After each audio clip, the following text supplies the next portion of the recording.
Hey, what's happening, everybody? Welcome to the program. It is February 11th, 2025, and this is the Jeff Gerstmann Show. It's a podcast. It's about video games, the news about them, the culture that surrounds them. Are these games any good or not? We'll get to the heart of it. Are video games good?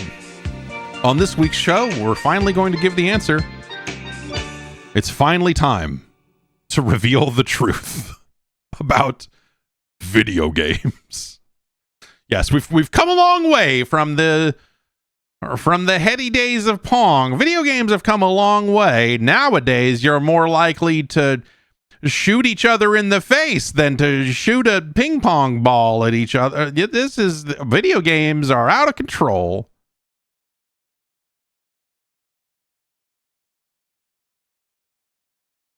I'm Steve Harvey. No, what?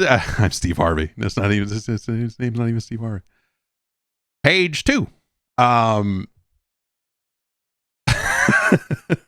So fiber, man. I think I'm gonna.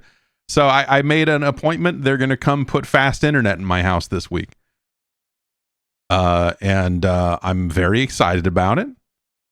I hope it goes off without a hitch. It's been an annoying. I'm gonna say annoying 6 months or so, whatever it is. The moving to 4K has had some interesting speed bumps along the way. Making these videos in a 4000 resolution has been weird. And the biggest problem, after solving all the other problems about like, oh, I need to this type of encoding and this type of this, and the video quality could be here, and tuning the videos so that they are 4K but still look good without being a bazillion gigabytes, has been, that was all part of the process. Getting capture gear that was good enough to handle 4K and all the different, things that modern consoles can do, has resulted in me experimenting with a zillion different no-name weird Chinese brand splitters and boxes off of Amazon to make all of that go. I've replaced my actual capture card 2 or 3 times. There's just, it's been a long road, as someone once said. And I got through all of that only to discover that these videos are either one of two things. They're massive, meaning they're, I had one week, it was 120 gigs. The video was 120 gigs. Which is that's too many.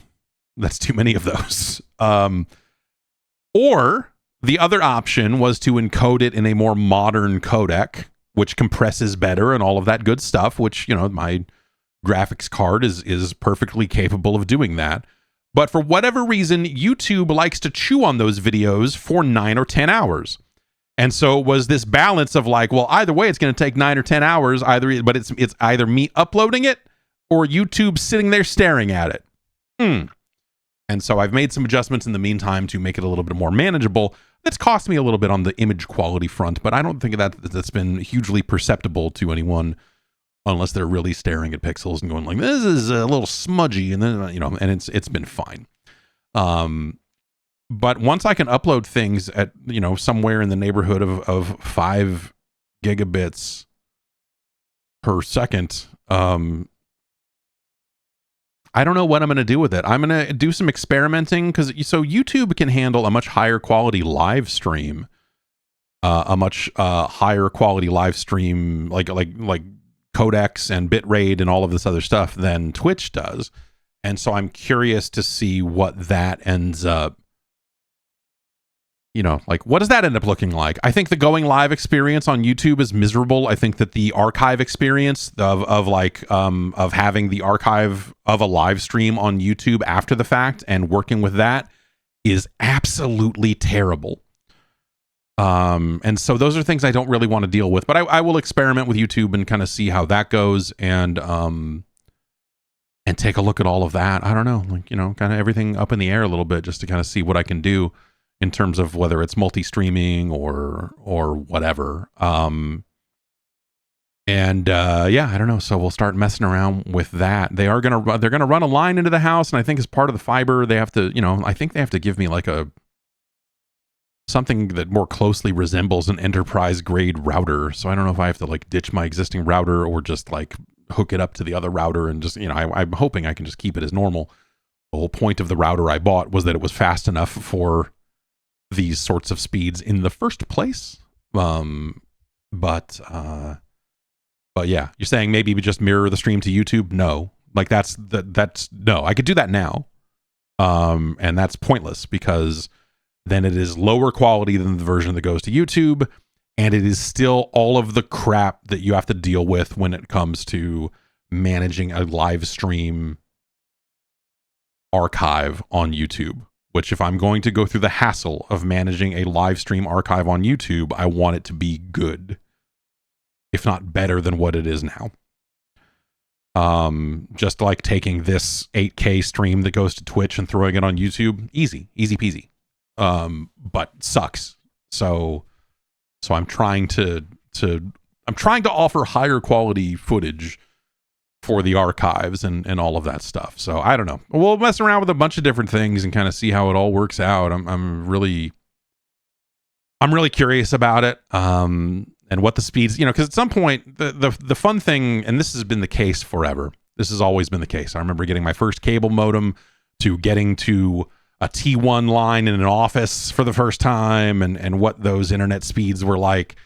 And the thing you quickly realize is like, oh, well, yeah, not every other website is as fast as your connection, or they are throttling you. It was nice when I bought this PC that when I changed my PC out for one that had a faster network card in it and a much, much faster hard drive, which that also matters because, it's no point in having super fast download speeds if your hard drive takes too long to write to the disk. That's going to throttle it there. Like suddenly I basically doubled my Steam download speeds by replacing a computer, which is weird, but that stuff matters. I went from like 600 megabits to like 1.1 or 1.2 gigabits, which is more than I'm supposed to be able to have on the current connection I have and whatever else. And so, yeah, I don't know. We'll see how it all works out.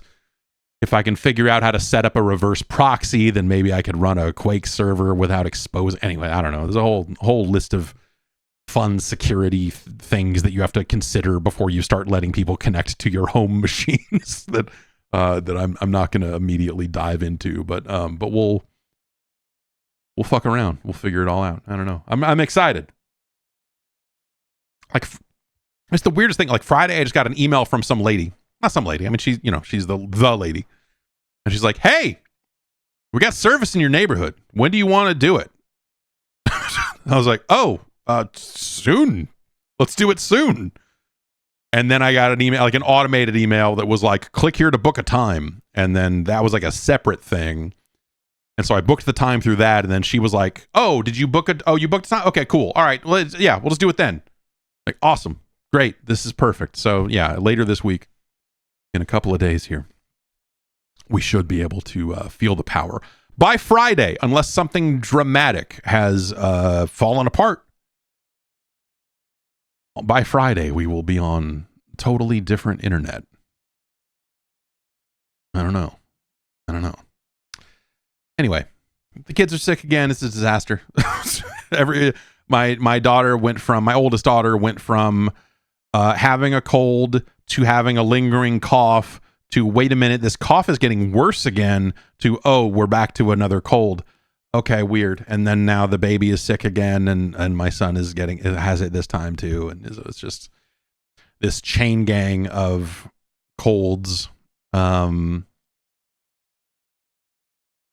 sucked a lot of snot out of a lot of nose. Only one nose. The older kids can blow their dang noses themselves, but the baby cannot. So I have been doing that. That's something that if you're not a parent, I think a lot of people don't know about that. I think a lot of people don't understand the idea of like, no, there's a tube that you put in your baby's nose, and then on the other end is you going. and there's a little filter in the way that's supposed to keep the gunk from getting into your mouth. It doesn't work as well as you think it should. There are alternatives. We bought one that's like an electric pump that you can just, it goes brrr, like a little box with it, it's a pump, it's a suction, and then you can use that to try to do it. And a bulb syringe, fuck you. These people going, bulb syringe, fuck you idiots. You fucking absolute clowns. You think that a bulb syringe has enough suction to do the fucking work that needs to get done. You absolute dunces. You fucking morons. They make an electric pump, and it is two things. One, it's not powerful enough. And two, it's got a big long hose on it that when the baby freaks out and goes, what the fuck are you doing? They can grab it and kink the hose to prevent all the suction. It gets wrapped around their arm, all of this other shit. No. No. Like, no. Fuck this, man. You need to get in there and fucking get it and make it fucking happen. A bulb syringe is for minor colds where like, I just need to get a little bit out of here. No, we're talking major fucking operations here, man. Major fucking operations. Let's take a quick break. We'll come back. We'll get into some video games. How about it? How about it?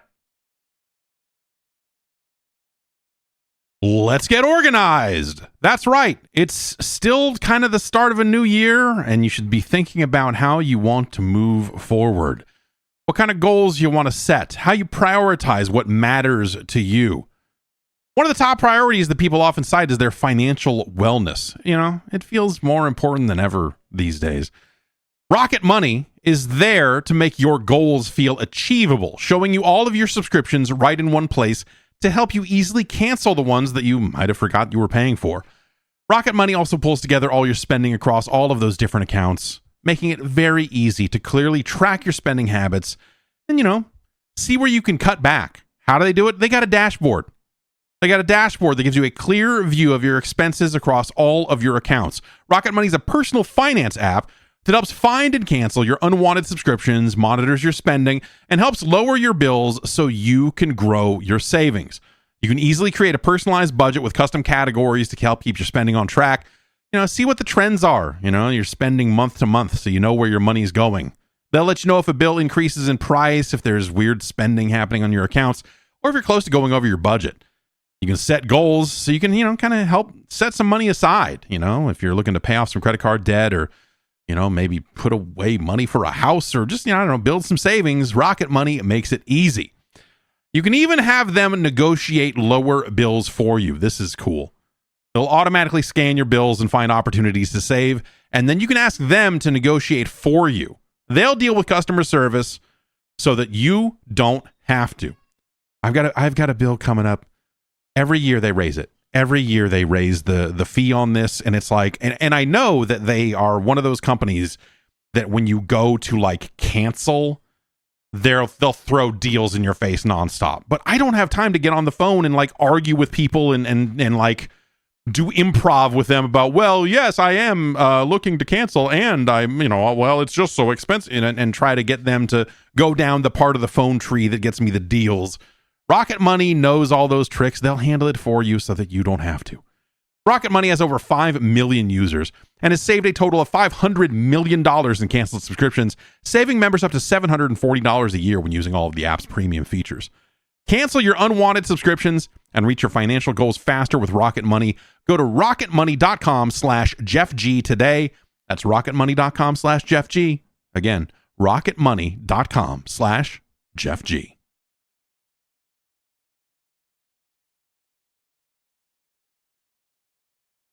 Spider-Man 2, rough launch on PC. And we talked a little bit about it last week, that they, a lot of the PlayStation products, when they launch on PC, they've tried to be very like, hey, and, it's Steam Deck verified, and here's our stats, and here's this. They've tried to be very forthcoming about the nature of those products. Spider-Man 2 didn't really get that treatment until like the day before launch.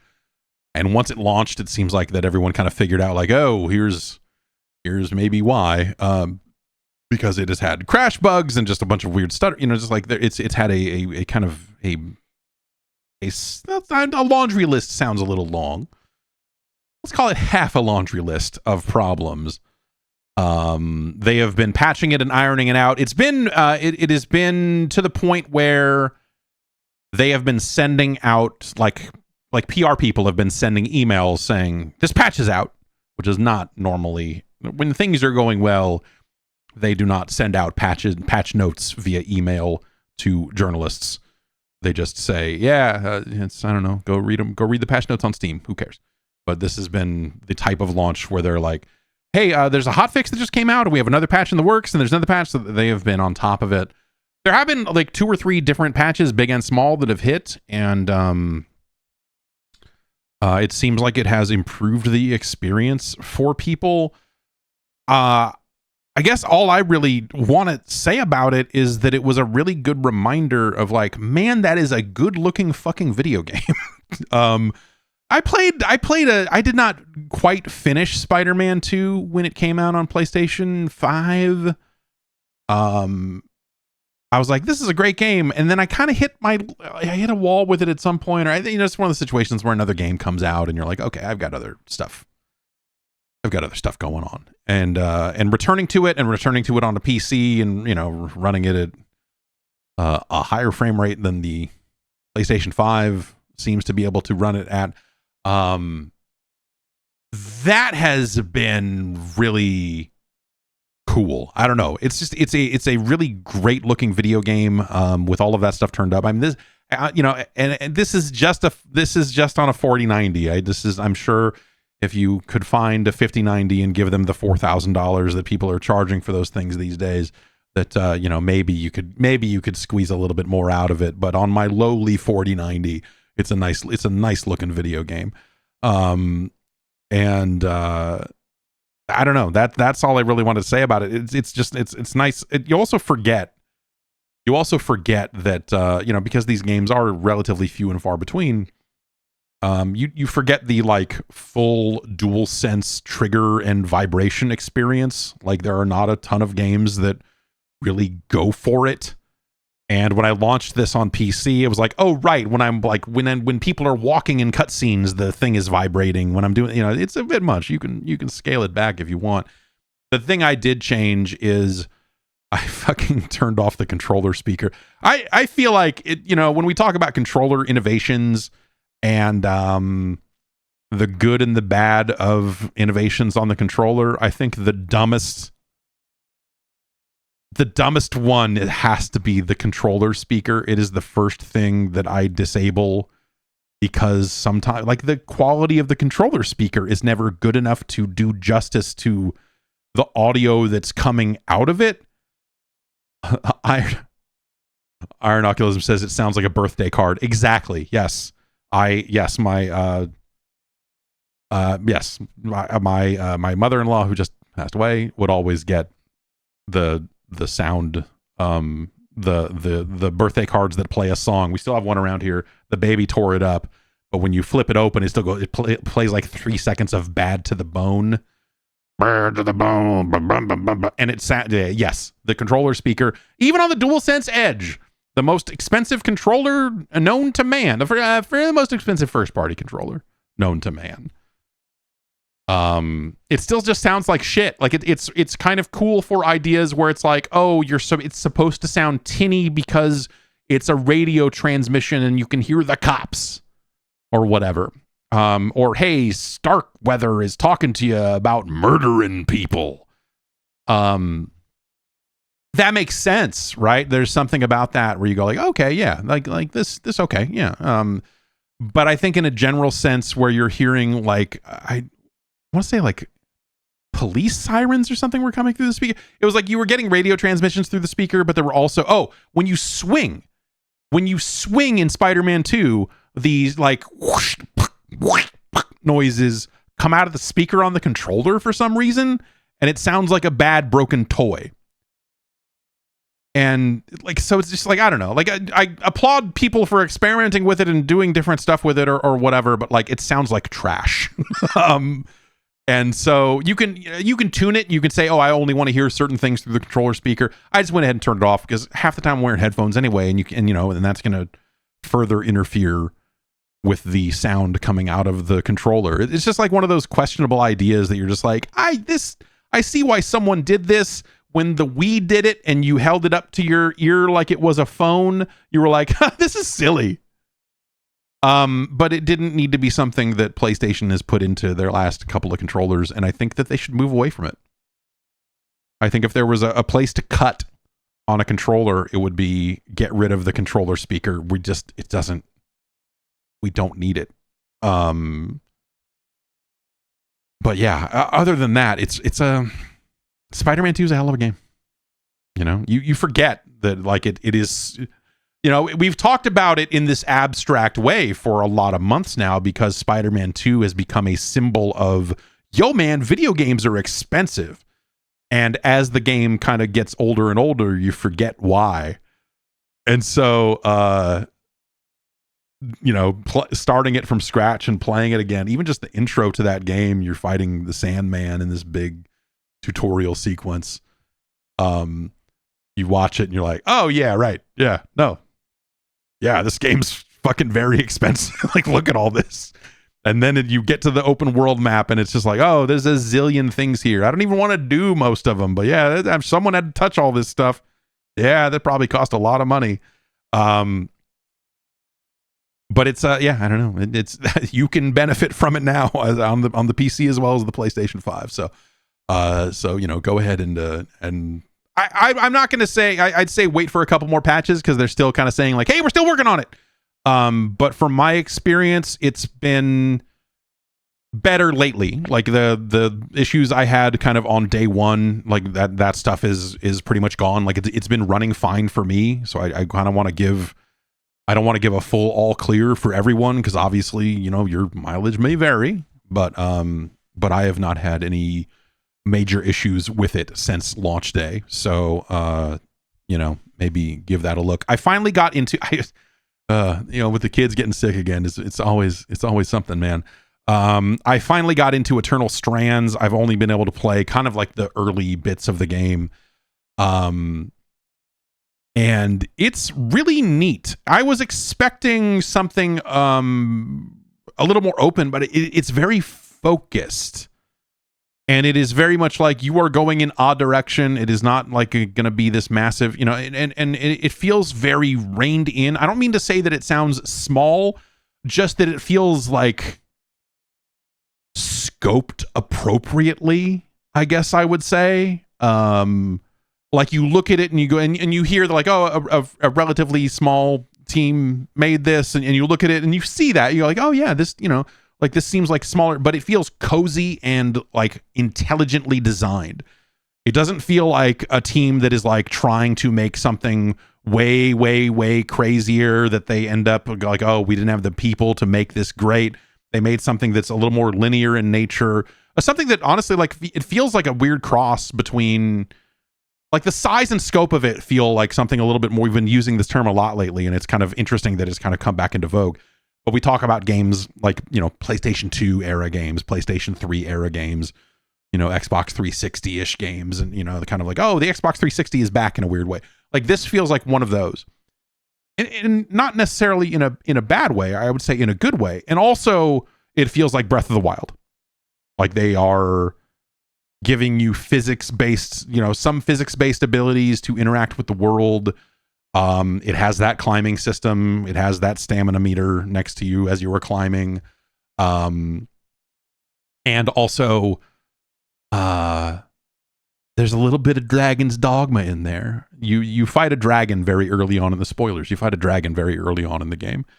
And you can creeble on that dragon. You can climb up and around, and you get to creebling. Bryn gets to creebling on that dragon. And so I was like attached to the wing of this dragon, just fucking stabbing it over and over again as my stamina meter is going down. And I'm like, well, eventually I'm going to fall off this fucking wing, but I'm going to fucking grab onto this thing until you get knocked off of it. And so, like, I don't know, it's cool to see that system outside of a Dragon's Dogma. You don't always see it outside of that stuff. And so as a fan of Kreeblin on Monsters, it was you can do that. But there's like weird stuff where like the first two magic abilities you get are like, one is like a physics based, like grab a thing, fling it, like telekinesis kind of thing. And that's mostly used in the early parts of the game for like, oh, there's a path you need to open, pick up a rock and fling it through the wall, and now you can move forward. And the other one was ice. And so you're like creating ice out of thin air, and you're making these big ice formations, and you can shoot that at monsters and it will form around them. And in some cases, the monster is so big that they will be running around with ice surrounding half of their head. And in some cases, you will overwhelm them with the ice, and they will be under it. Sometimes they'll take damage, I think, automatically. But they get trapped under the ice, and then you can just run up and fucking stick them.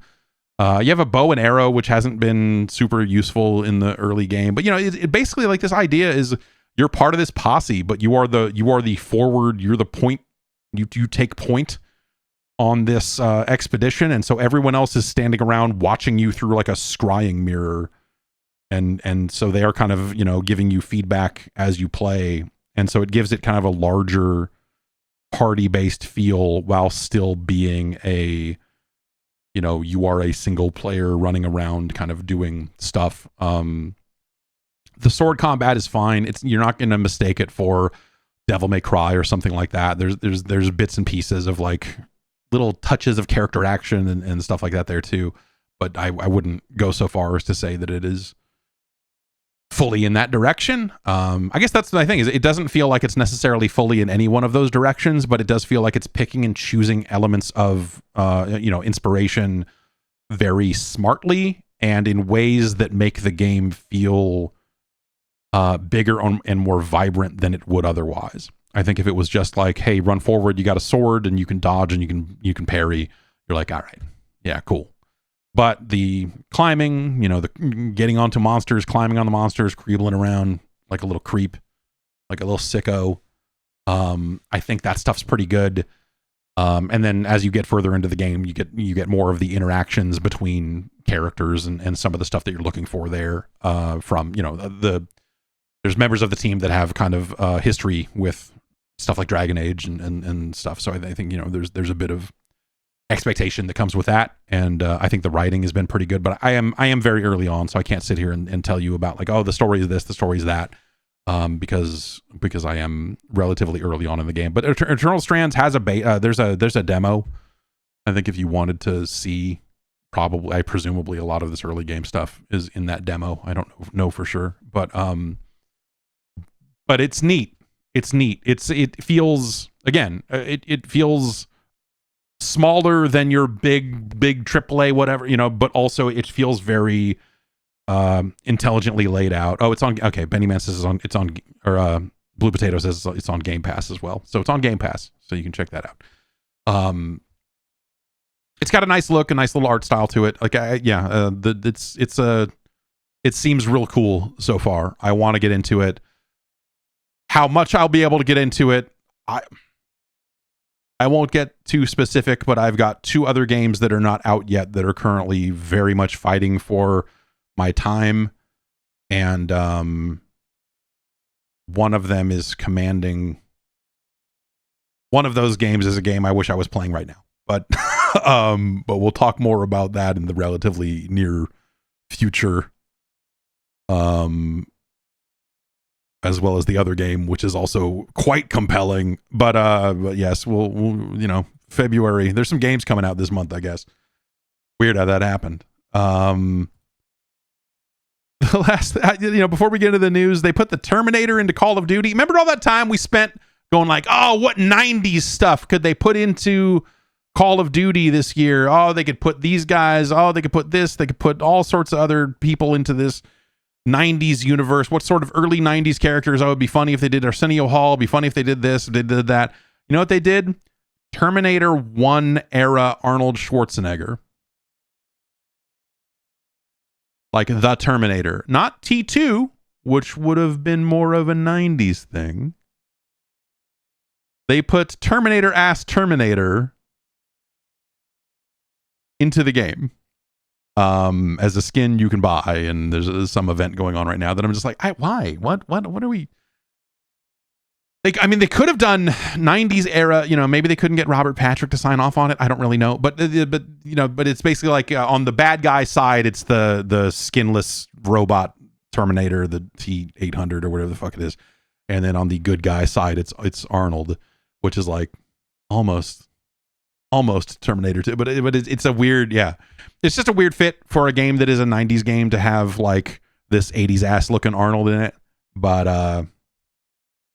I don't know. What are you going to do? Let's take one more break here and we'll get into the news. All right.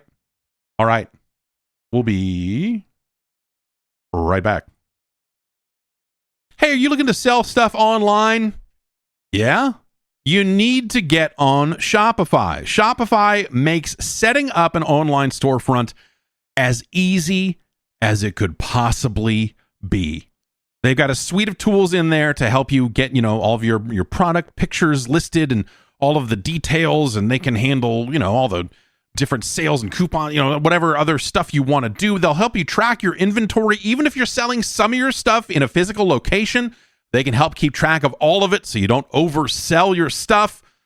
They've really got a hot set of tools there.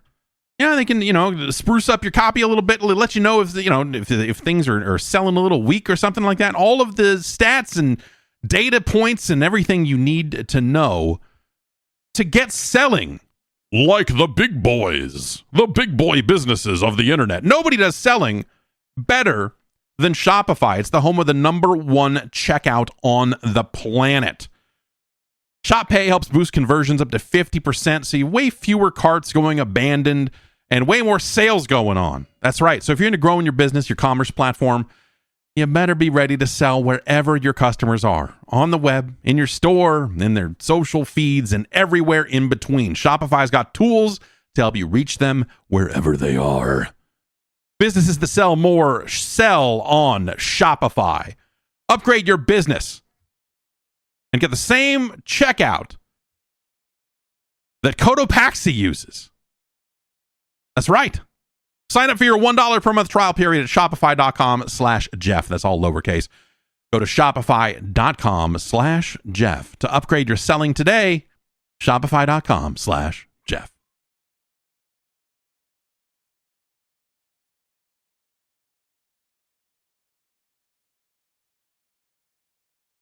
And now the news. PlayStation Network was down and now it's not. This has been the news. Thanks for tuning. They were down for almost a full day.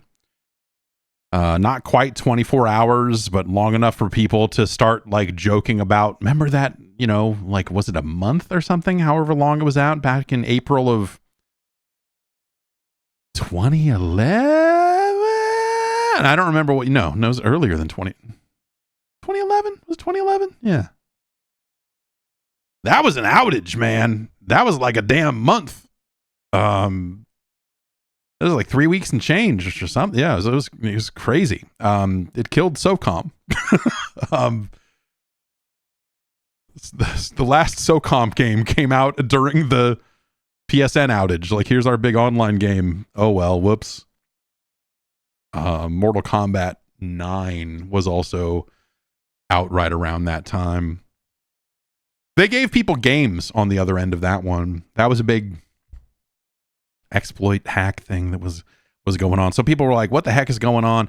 For the longest time, Sony wasn't saying anything. And then finally they did kind of chime in on it and say, yeah, we're aware there's a problem. You're like, oh, okay. What about it? What about a time frame? What about anything? But they did finally they did finally say, hey, there was some kind of operational issue. They didn't get into the specifics around it. But they did say that it was some kind of generic operational issue, and they have said that all PlayStation Plus members will automatically receive an additional 5 days of service. So your 20-ish hours of downtime has turned into 5 extra days. Some, like the Monster Hunter beta extended out another 24 hours because because of the downtime preventing people from playing it and all of that. So there's been a little bit of a knock-on effect around some of that. But yeah, we don't know the exact details as to what really happened there, but it is over now. Yeah, I would be curious to see what the heck that was all about, or what change they made, or what have you. But it's unlikely that we will ever know. Football Manager 25, a game in which you manage football, and by that I mean soccer, has been canceled. They took pre-orders. This is a kind of a long-running. So obviously, Football Manager has been around for years and years and years, and people love this thing. The people that love this thing really love this thing. They pushed off. They love it in the way where they are constantly complaining about it because that's video games. But you know what I mean. Anyway, they have given an update here. Sports Interactive, which is just a great name for a company, regret to inform that following extensive internal discussion and careful consideration with Sega, who publishes the game, we have made the difficult decision to cancel Football Manager 25 and shift our focus to the next release.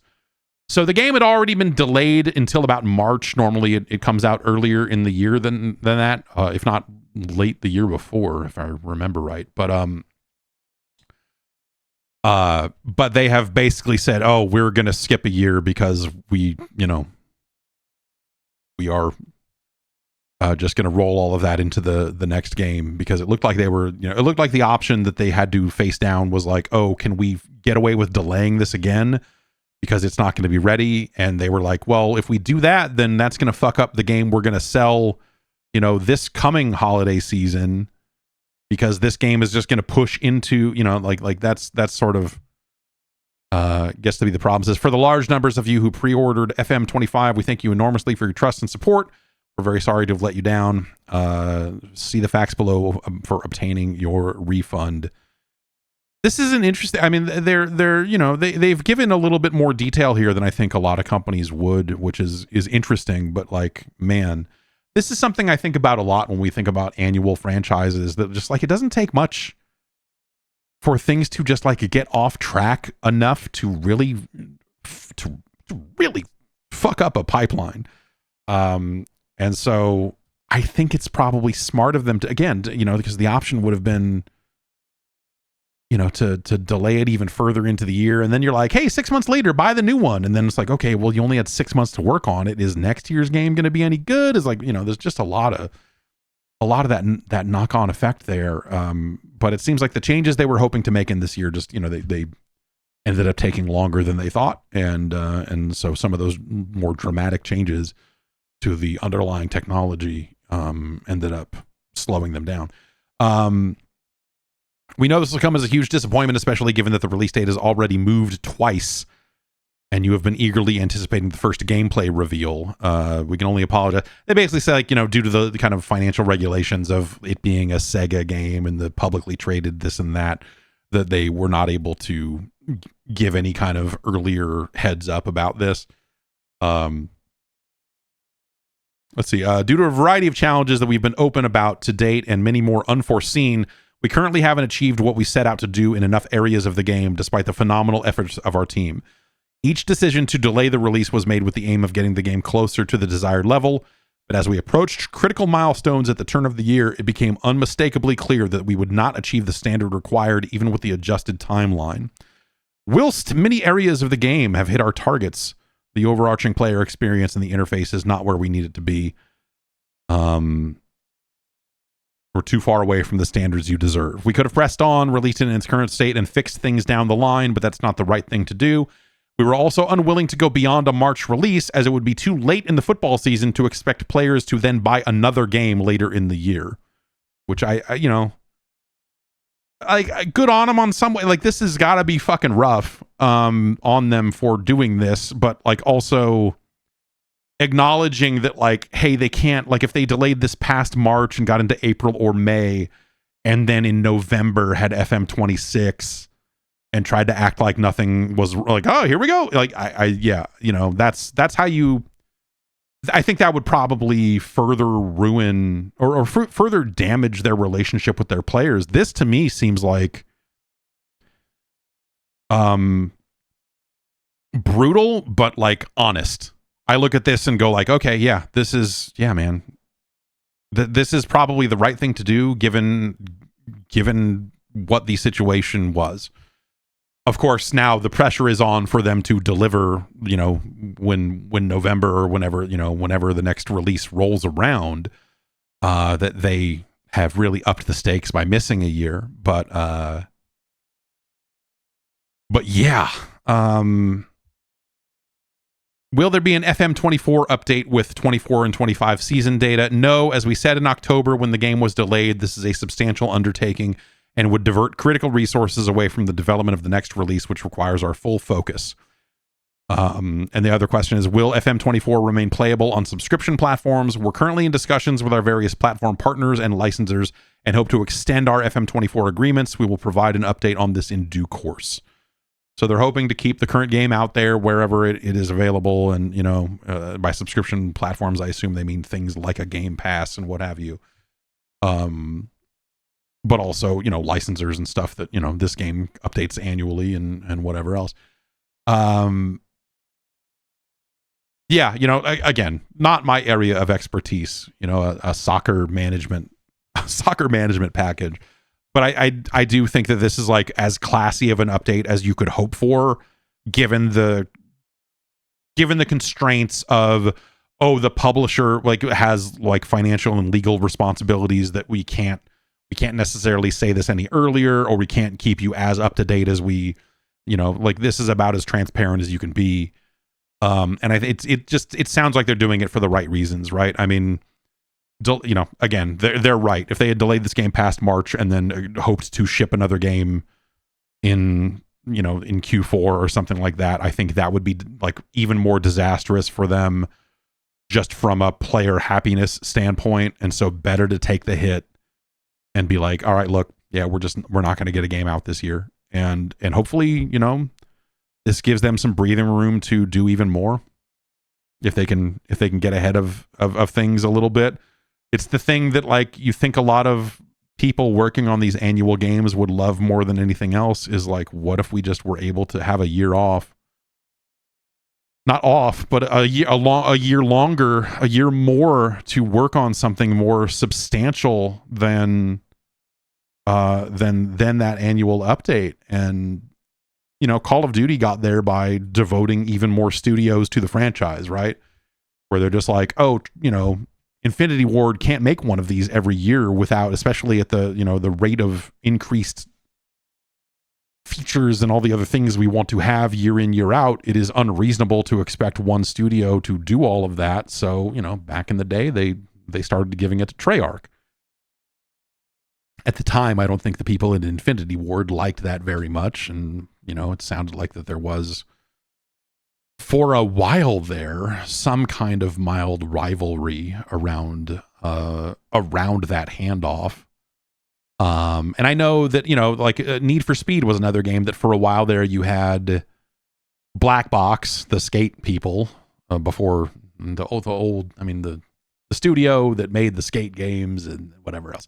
You had Black Box doing Need for Speed, and then also you had, was this the era when they were calling it Ghost Games?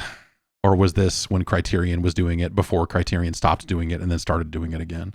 But they tried doing this with Need for Speed, and everything I heard internally was that everyone on the British side of that was constantly pissed. Criterion was basically we're the racing game people, all right? I don't know what you have these fucking clowns working on out there, but we're the fucking racing people, all right? And so there was if not bad blood, then competitive blood between those studios. And so even those splits sometimes don't fucking go great.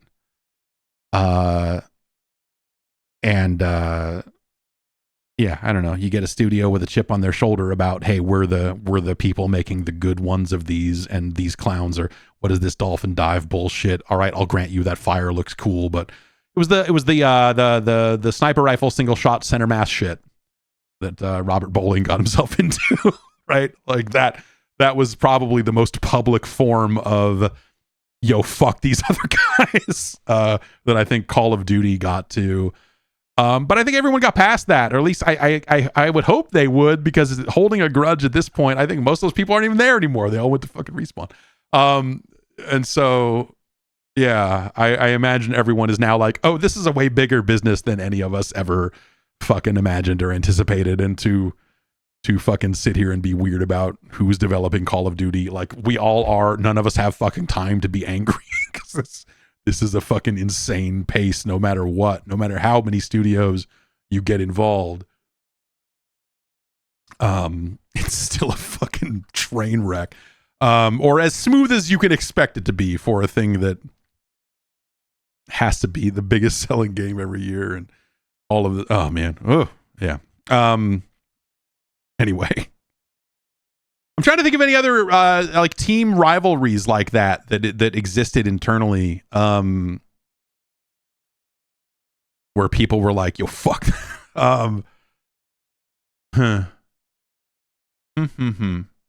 None immediately come to mind, but I remember hearing a little bit about Need for Speed in that era, about specifically Criterion being like, "Yo, we're fucking Criterion. I think we know how to make a fucking driving game." And I think Criterion is, a lot of people have moved on, and like there's a lot of change that has happened in the decade, whatever, 15 years since then. So I imagine that's long gone. Bloomberg has a story about Warner Brothers and the future of Warner Brothers. Obviously, the news lately has been about is David Haddad? Yeah, David Haddad, who was heading up the video game division, and that he is stepping down. Bloomberg is pretty blunt about it. This kind of lines up with this lines up. To some who worked closely with the veteran executive, the news didn't come as a surprise. The only question was why it had taken so long. Yeah, I guess I had maybe not heard. Like it's rare that you hear like a specific story about like, here's why this person sucks, and you're like, okay. And even then, you kind of have to take it with a grain of salt, because everyone hates their boss. When people at Warner complain about the people running Warner, you're like, I bet. Like, yes, that sounds fucking terrible. But at the end of the day, you're like, whatever. Everyone hates their boss. But you kind of hear it enough different times, but I never heard anything like dramatically specific. It was more like side eye and more like, oh, this fucking guy, like oh, these fucking clowns. It was like that type of thing. In terms of like, oh yeah, the people running Warner Games maybe shouldn't. And now he doesn't. So I who knows what that means going forward.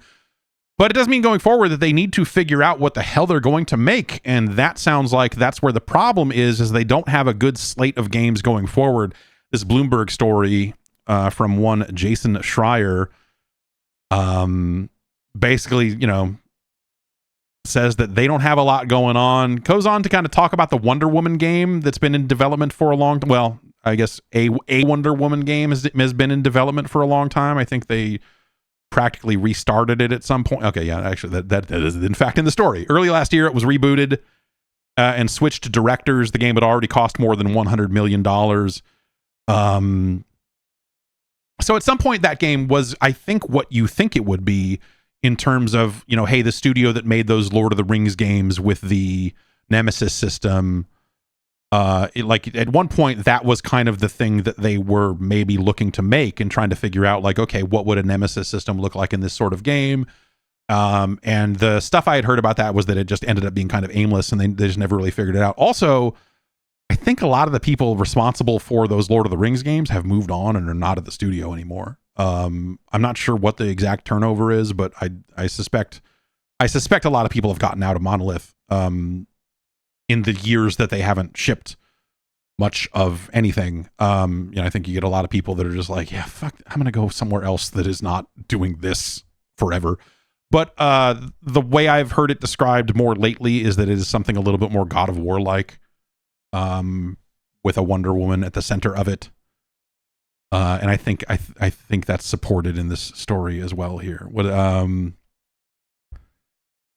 No, I guess this story does not necessarily say that about the Wonder Woman game, but that is what I had heard at some point. So like, but also that game has been, that game is probably still very far out. If it's something that they, if Schreier is saying that it was rebooted early last year, which, and that it's got a new director and all this other stuff, and that they were already $100 million in on making whatever it had been before that. Even if it had been rebooted once before, I don't, it's murky because they were doing Wonder Woman stuff for seemingly so long. Or like, what was it? They started, it was original IP, and then they put Wonder Woman. Anyway, that I'm less certain about the exact timeline of events there, but but yeah, they are looking for a successor, according to this article, for David Haddad. JB Perrette, who is the head of games and global streaming, said in an interview that they still care about video games. They said, we'll get right back to profitability in 2025. We won't get back to the profitability we want to get back to in the next 2 to 3 years. It will take 2 to 3 years to rebuild, reset to the levels we want to be at, but the bounce back is immediate as far as going from loss making to profitability. With what? With what? I mean, the word, the word going around is that, they're doing more with the Harry Potter thing. Like they obviously saw that as a massive hit, and they are probably going to devote more resources, if not more studios, to that process. There was also word going around that Rocksteady is perhaps back on a Batman game, which I don't. Okay, I don't think you get to where you want to go by retreating, I guess is my kind of general thought on that. Is I don't necessarily think that going back to the well for a new Batman game, as much as everyone will go like, oh, that's what we wanted out of Rocksteady, unless they've got the right game at the right time and they're doing the right things to it, I don't know that will do the numbers that it probably would need to do. But I don't know, whatever. Batman is something of a perennial Batman. I would have said that about Star Wars until Outlaws came out. But you would think, hey, man, Batman and Rocksteady, they're a winning combo, and perhaps they'll get back together and that'll all be fine. But I don't know, that doesn't immediately sound like an amazing next project for them. Also, like a Rocksteady, a fair amount of the principal folks, so Sigma Factor saying like, yes, the people, the human faces you'd associate with being the kind of faces of that Arkham trilogy, or the Arkham games that mattered. A lot of them are not there anymore. Like so what is that studio? What do they do going forward? How much of that Batman talent is still there? Not to say that, I don't know, that talent is there, could very easily make a fantastic Batman game for all we know. It's certainly possible. There's nothing stopping that from happening. I don't mean to say that, oh, these people are gone and now that this studio could never make a good but when you say, oh, the people that made those Batman games are making another Batman game, you're like, well, yes, but some of that leadership is not there anymore, and maybe they were not the driving force that made those games great. It's a lot of work done by a lot of people that you don't see in interviews and all of this other stuff. And if some of those people, are still there, whatever. But I guess, like, for me, just in an overarching kind of a more philosophical stance on it is like, I look at it and go like, dude, those Arkham games were really cool at a very specific point in history. And I think they kind of made them for a little too long, personally. They saw a natural end to it, is my point. And I don't think that you can go, oh shit, pull ripcord, break in case of emergency, and there's a Batman cowl behind it, and then someone puts it on and goes, we're Batman. I just don't think you can. I don't think it's that easy. I think that if you want to make a great Batman game, you have to come up with a new, fresh idea. I don't think you can come back and say like, hey man, Arkham Asylum, that game is sick. Arkham City, also very, very good, but Arkham Asylum, one of the, an amazing video game. Let's do another one. I think that Yeah, that sounds, I guess that sounds as risky as anything else is what I would say. The Bloomberg story says, yeah, that Warner's kind of catalog right now seems to be like a modern platform version of the Harry Potter game, some kind of Lego game, and a few mobile games. Obviously, Multiverses is in the process of winding down. We'll see what happens when that game winds down and is actually shut off. The question becomes like, is that studio going to stick around? I mean, they just bought it. They just bought it in the middle of this stuff. If they, are they going to shut it down after? That would be. I was going to say that'd be brutal, but we're going to get to some fucking brutal layoff stories here in the next hour or so. So, it's a fucking brutal business right now. But like, yeah, are you going to take player first games and say, give it another shot? Like make another, what do and are they going to make another fighting game? Because you kind of already have a studio that is really good at making fighting games. And so are you going, and a movie coming out based on Mortal Kombat that, is going to further interest in the franchise and, all of that stuff. And honestly, like, I think there's another larger question of like, what the fuck do you do with NetherRealm at this point? Do you sink them right back into another MK? I probably would not. I would probably let them do something else. I would probably greenlight another project of theirs or something and go in a different direction for a little bit. Even if that means, Injustice 3 or something like that. I think, that would be, I think Mortal Kombat needs just a slight rest, I think is the point. As a fighting franchise, I think it needs just like a little bit, you need a little bit of time away to want it again. And I think that they need a larger departure. Again, like this is something that I think all through the release of Mortal Kombat 1, this is kind of the thing I kept saying over and over again was like, this needs to be the closing of the book on this era of MK, and they need to figure out what's actually next. They need to really figure out like, okay, we're going to make these dramatic changes. We're going to, which they have done every 3 to 4 games for the entire history of their existence. I think that takes more time and thought, unless if they got the idea, then hey, go for it. But I think I would look at that and go like, yeah, maybe you get away with Injustice 3 right now.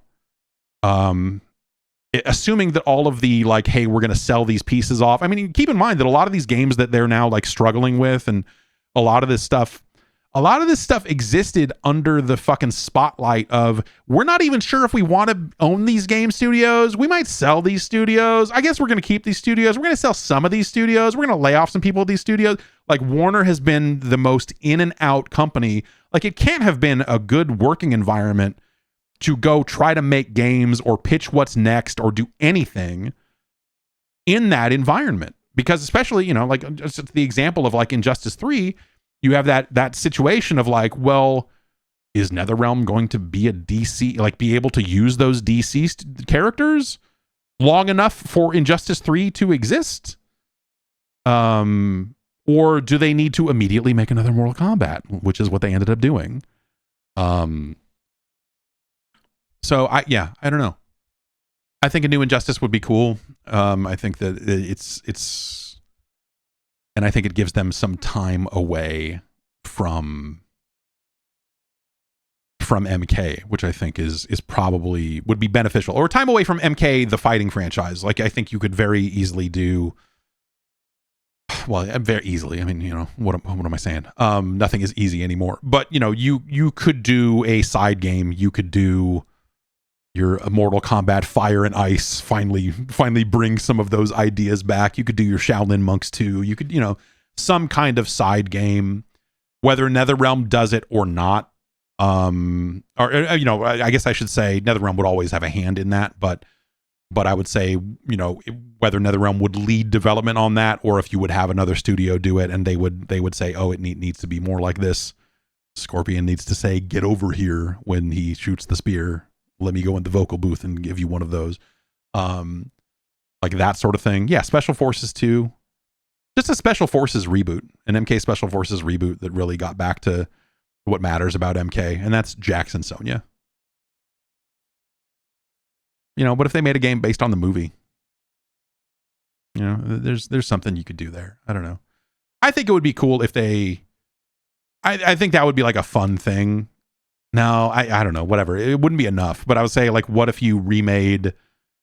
What if you remade like original Mortal Kombat games with the cast from the current films? And made like a 2D, green screen Mortal Kombat game, but it was all of those characters. I think that would be like a fun, gimmicky, cool thing, but not big enough to really keep things moving forward. But yeah, you could do a Scorpion game. You could do a Scorpion and Sub-Zero, side adventure kind of thing. There's certainly stuff you could do that isn't just, hey, we're rolling right into the next MK and here's the Liu Kang remade the universe and then everything blew up and I don't know, here's an island and they're fighting on it. Whatever. They have to almost reboot it again, which is weird because this has just been one big reboot and a reboot of multiverse and a reboot and a reboot. So I don't know. It's a tough narratively. I don't know what you do with MK at this point other than I would say start over.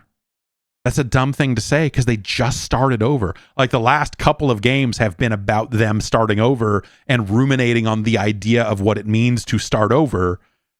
So, but also, some of the ideas they had of just like, the multiverse stuff that peeked its head out here and there in that game where it's like, here's Scorpion, but it's a lady, or here's Johnny Cage, but it's a lady, here's so-and-so, but it's a lady. What if it was all ladies? What if it was SNK Gals Fighter, but Mortal Kombat characters? There you go. There's my idea. And Katana is a dude. I don't know. There's, there's some fun stuff that I think you could do with that universe and the multiverse stuff that they poked fun at in the last game, I think would be kind of fun to investigate, but also I think they kind of just move on. And like if they just, Octo says, what if they start over without being meta about it? Just, do something new. Yeah, that's kind of what I'm getting at is actually for real though. What if they really did start over? But what does that even mean anymore? It's a tough one. But like the whole thing's a mess. There's a quote here in this Bloomberg article from Martin Carrier. Carrier who's the former head of WB Games Montreal, where he says there was a lot going on politically within the organization. The focus on games was perhaps lost a little bit. And that was, in the middle of all the merging with Discovery and all of the Warner's been a mess. Like the guy was David Zaslav, the guy who heads Warner, has been like a laughing stock for people for a good long time. Like dude just seems to suck. So, it just seems like it's just like suck from the top down. And them trying to figure out what the hell they're doing in the middle of a big antitrust thing about the mergers and everything else that, they just, I don't know. They lost their way in a number of different ways. Okay, so yeah, here later on in the story, he's getting into what Monolith has been doing. Okay, so yeah, they made those two Middle Earth games, which were cool. Even as someone who has no interest in Middle Earth anything, I was like, these games are pretty rad. But they started working on something new. Executives at Warner Brothers suggested to Monolith that maybe they should attach it to like Game of Thrones or some kind of DC Comics thing. But they kind of worked on that for over 3 years. Yeah, it says here, the game plodded along for more than 3 years in something of a standoff where executives at Warner Brothers appeared to know it wasn't going to happen, but did not take decisive action. In 2021, Warner finally canceled it. The head of Monolith, so the head of Monolith, Kevin Stevens, and most of his directors quit and started a new studio with EA. So EA has a studio in the same area as Monolith, and my understanding is that not only those directors, but a lot of fucking people have jumped ship out of Monolith and gone to that new EA team. And so, which is what EA did before. Do you remember when Kudo Sonoda was running boxing out of Chicago, and they opened EA Chicago, and then they were just like hired all these Midway people and all like there's it's a very I would say it's not something that EA does all the time, but at the same time it's kind of a very EA thing to do, to open up a studio across the street. And I mean they're not the only company that's ever done that. People have opened up studios across the street from Blizzard before and shit like that and been like, hey, come work over here. So that shit happens, man. I don't know what they're working on at EA. But after that happened, then that game pivoted, they pivoted onto a Wonder Woman game. And so was that really 2021? Man, I guess it was. The Wonder Woman game seems like it was happening for a lot longer than that, but I guess like they worked on something for a few years, and then it finally, after all that shakeout, that's when it became a Wonder Woman game. And so this says that they tried reimagining the Nemesis system with the game's namesake heroine befriending enemies, but that idea has since been tossed out in favor of a more traditional action adventure game. My understanding is that there's I've heard that game described as God of War-esque,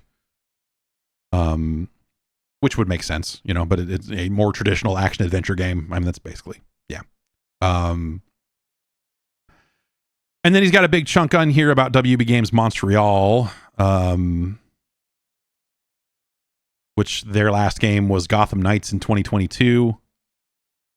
Which generated tepid sales, according to this article. Even so, based on the hard-earned lessons from the previous development cycle and equipped with new proven technology, the leaders in Montreal wanted to make another iteration of Gotham Knights, a 1.5 version that would fix some of its predecessor's flaws.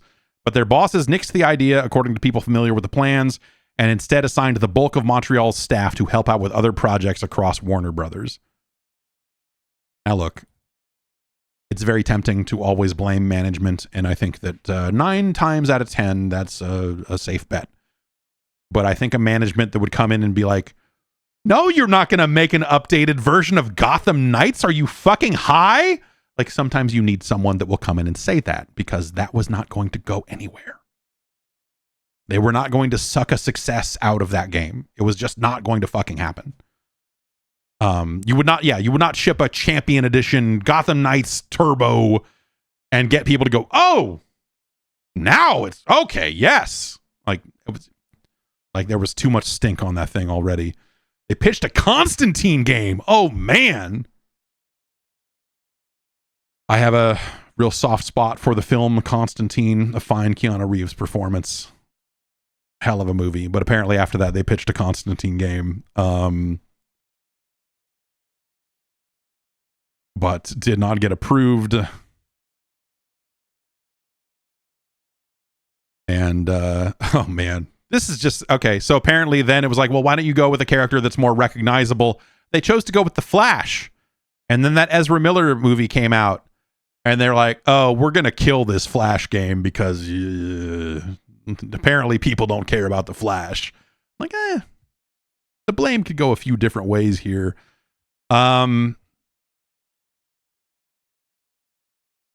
Yeah, he says that Avalanche is working on Hogwarts as well as a sequel, which, a sequel to Hogwarts, I don't know. Again, who knows? Who knows? Like the first one proved that people want that thing. That sold really well, and they'll do their updated stuff for that as it goes. But yeah. And then he's got a last little bit here. Okay, so that is the closer of his story here about Rocksteady. And says Rocksteady is looking to return to Batman for a single-player game, but according to people familiar with the timeline, the new project is years away from landing. So yeah, I don't know, man. There's, he doesn't really talk, like Mortal Kombat is not really mentioned. He goes through a lot of studios in the Warner family, but doesn't really touch on NetherRealm and doesn't touch too much on like what Player First might be working on next, because it's way too soon to know. And also who knows, that studio might just get shut down once they're done winding the game down. Hopefully that's not the case, but shit, man. Yeah, he does note that. Yeah, Schreier mentions here, same deal, that when Walker and Seth and Hill, when Jamie Walker and Seth and Hill bounced out of Rocksteady and started a new company, they immediately started poaching some of their former colleagues to work on it, whatever their new thing was. So yeah, so even Rocksteady is now kind of splintered as a result of some of this stuff. And I don't know, man. I don't know what you do with Warner, but I think I've been saying that now for 3 or 4 years now. You know, they've just looked like a mess, and, you know, maybe new leadership, if they can get someone who's really focused on it and really good in that position to really kind of say, okay, like, and also, like, there seems to be some understanding from on high from this JB Perrette guy of like, yeah, you know, hey, we'll get this thing to turn a profit soon, but not the way it needs to. That's still going to be some years away. If they've got enough cover to fucking right the ship, and you've got someone in there who knows what the fuck they need to be doing and can actually execute on it and get the studios in line to you know, to make all this stuff happen, there's certainly a path forward. I mean, Warner, like, they've got a ton of talent on those, at those studios still, you know, even the ones that have maybe seen people get poached and moved around and stuff like that. Like, there's still people there who know how to fucking ship a goddamn game, which is what you need. They have a massive laundry list of intellectual property. It's Warner Brothers, for the love of God. You know, you could fucking bring back the Matrix Online. They could, you know, maybe they get involved in the AEW business, and it doesn't seem, you know, they don't have any video game rights to the AEW property. So that would be, you know, that would be new business that they would do, but AEW does air on Warner Networks, and so, you know, there's a potential for something there, unlikely as it seems to be. Though I do think that AEW needs to do something quite different from what they did already. That's for sure. But yeah, you know, Game of Thrones, Lord of the Rings, you know, the Red Shoe Diaries, what are they, you know, the Mr. Show, like all the HBO stuff that they could tap into for hot video games, Space Jam, Larry Sanders Show, all that stuff. As well as all of the old Midway IP, you know, all of that stuff, which again, I don't know what I don't know which of those, you know, which of those IPs. We were talking about it when Adam was on the show. I was like, yeah, you do new Paperboy game and how ridiculous that would be. But like Spy Hunter, I think is a both deep enough concept without a lot of baggage on it that if you wanted to make a new Spy Hunter game, if you were like, hey, we're going to get back to a game where you drive cars real fast that shoot, and also sometimes you get out of those cars and do fucking GTA style missions, I think you could make one of those. I just don't know if people want one of those, like, that isn't GTA. You don't, you know, Saints Row was like the last one of them, right? So yeah, I think there's just a lot of weird stuff that they control and own that they could do.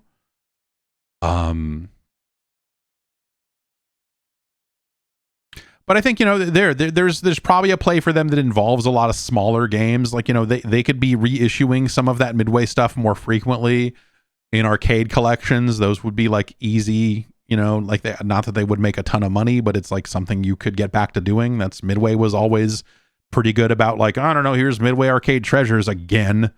Every time that a new platform would come out, they would find a new way to do that. You know, I think it'd be real easy to just say, hey, let's get Digital Eclipse on the phone here. They did all those things for Midway, I think, back in the day.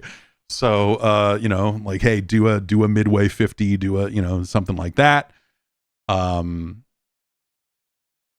But that's, you know, that's not some big money maker. You know, that's not some big AAA thing. But, you know, I think if you're looking to just right the ship and get some feel good products out and try to just like start moving in the right direction, that would be something you could do that would, you know, not be a huge lift that you could get out on shelves sometime over the next couple of years. And just looking at, like, okay, if you've got a really thin slate and you've got it like, oh, we're going to do a Batman game, but it's not going to be out for years.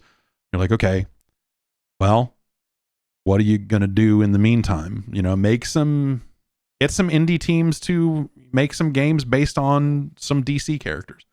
Make some really weirdly authentic DC games that are only for people that are deep down in that hole, that love that shit to death, and say, okay, we're doing a fucking Green Lantern Metroidvania. I don't know, something, right? You know, just team up with some indie studios, some smaller teams out there, and just make 5 or 6 of those over the next, 5 years.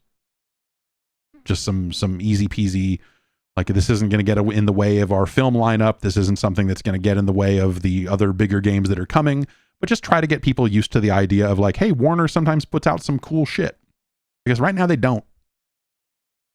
And if they're sitting there, and also I guess the other thing is like this timeline that he's giving of like, it will take 2 to 3 years to reset to the levels we want to be at. If he's talking about profitability, it's hard for me to, like, when you look at the state that a lot of these studios are in, where they just shipped something and it's going to take them a number of years to get back with something else, or these projects that have been off the rails for a long time and they need to figure out what the fuck they're doing. Like, 2 to 3 years seems like an aggressive timeline. I might say something more like 5. Because games take a long time to make. 2 to 3 years. It's not like in 2 years you're gonna be like, oh, here's that Batman game we were talking about. Like, no, dude. No, that's probably not gonna happen. But a Green Lantern Metroidvania, Green Lantern out there performing search action, you could have something like that. That would be, again, and if you do those games right, and you work with the right teams and right studios and do kind of fun stuff that people, might not expect you to do. Do a fucking Harley Quinn belt scroller where she runs around with a hammer and fucking hits guys. There's just like stuff you could do in the kind of meantime, these kind of smaller projects that I think would work really well for them. They have the catalog, they have the IP portfolio to do some really interesting things that would, again, I think help reset the feeling, the stank on some of these names, on some of these on some of these various properties and teams, and just like get people used to the idea that like, hey, yeah, Warner puts out some really interesting stuff sometimes. Because again, right now they don't. Let's take one more break. We'll come back and we'll get into the rest of the news. Back in a couple. MeUndies is here to help you get a flattering silhouette in your underwear. Are you looking for a pair of underwear that when, your partner or, whoever, your doctor, who's going to see you in your underwear? On the list of people who are going to see you in your underwear. You want to put on a good show? You want to put on a good show? Well, this Valentine's Day, you can check out a pair of MeUndies with their contoured pouch and ball caddy. Every Valentine's Day needs a Valentine's night, and MeUndies is your perfect thirst trap to get the mood right. They got tons of Valentine's Day prints and styles and all that. You can match your underwear with your special someone for an extra special holiday treat. A wide variety of underwear that works for you. It's comfortable. They've got styles for everybody. All black classics, fun, expressive prints. They've got these new Valentine's Day prints like electric hearts or lovebirds. A variety of sizes, extra small to 4XL, guaranteeing a flattering cut for everybody. And MeUndies isn't just about an underwear. They've got a lounge collection with joggers, hoodies, onesies, and more. Their signature fabric is as soft as a warm hug from your favorite sweater.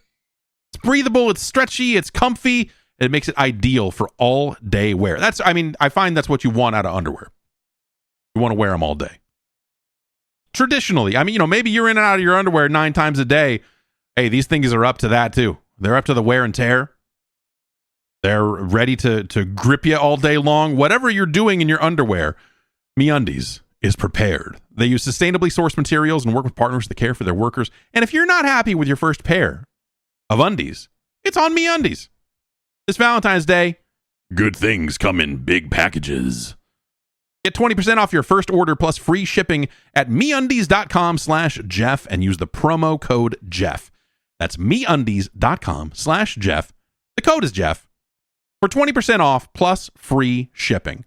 MeUndies, comfort from the outside in.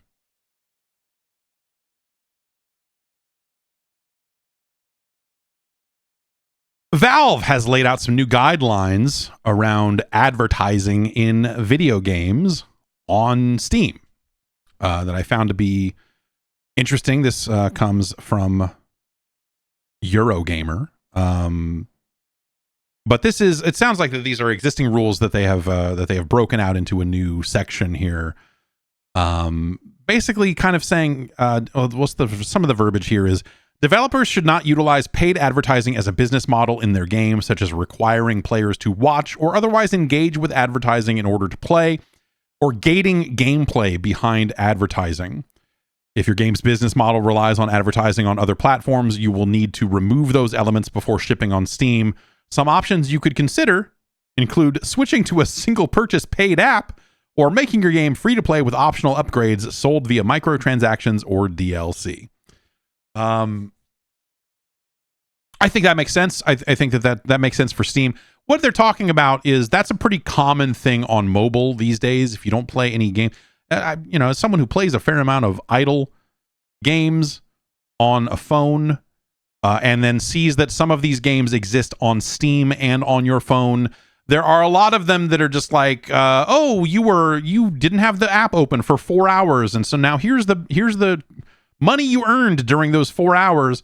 If you'd like to double that money, you can watch an ad right now. And so they'll play a 30-second ad, a 60-second ad, whatever, and then you'll get your bonus on top of that. Or like, hey, you want 8 hours of double XP, watch an ad right now, and then you'll get it. And then they'll offer payments to pay your way out of the ads in some cases, where it's like, if you give them $5, you'll get the bonuses without having to watch the ads ever again. Or sometimes it is a lot more than $5. Sometimes it is best value style pricing. This is something I don't see anymore because I am running, unless I leave the house. Well, no, even when I leave the house, I switched to NextDNS a while ago as my DNS provider. And it's like they charge a couple of bucks or something like that. And it's fine. And it's something that is like kind of an ad blocking or script blocking. Like it'll block a lot of different stuff. The same way a pie hole might do, but in a different way. In a way that doesn't require you to set up any hardware in your home. You can just point it at their DNS servers and block what thou wilt. And that's worked out pretty well for me. It also, my TV, one of the reasons I was looking at this, well, two reasons. One, every time I use a pie hole, every time I try to set up a pie hole, it always goes sideways. Something always fucks up. I can't, the DHCP, I can't get it assigning IP addresses the way it needs to. And it's just like something always fucks up. And basically I get it to a point where I have completely killed my network and nothing works anymore. And I'm like, shit, okay, I need to rip all of this out and put it back the way it was. And then I do that. And then, 18 months later, I go, I should set up a pie hole and then go through the whole process again.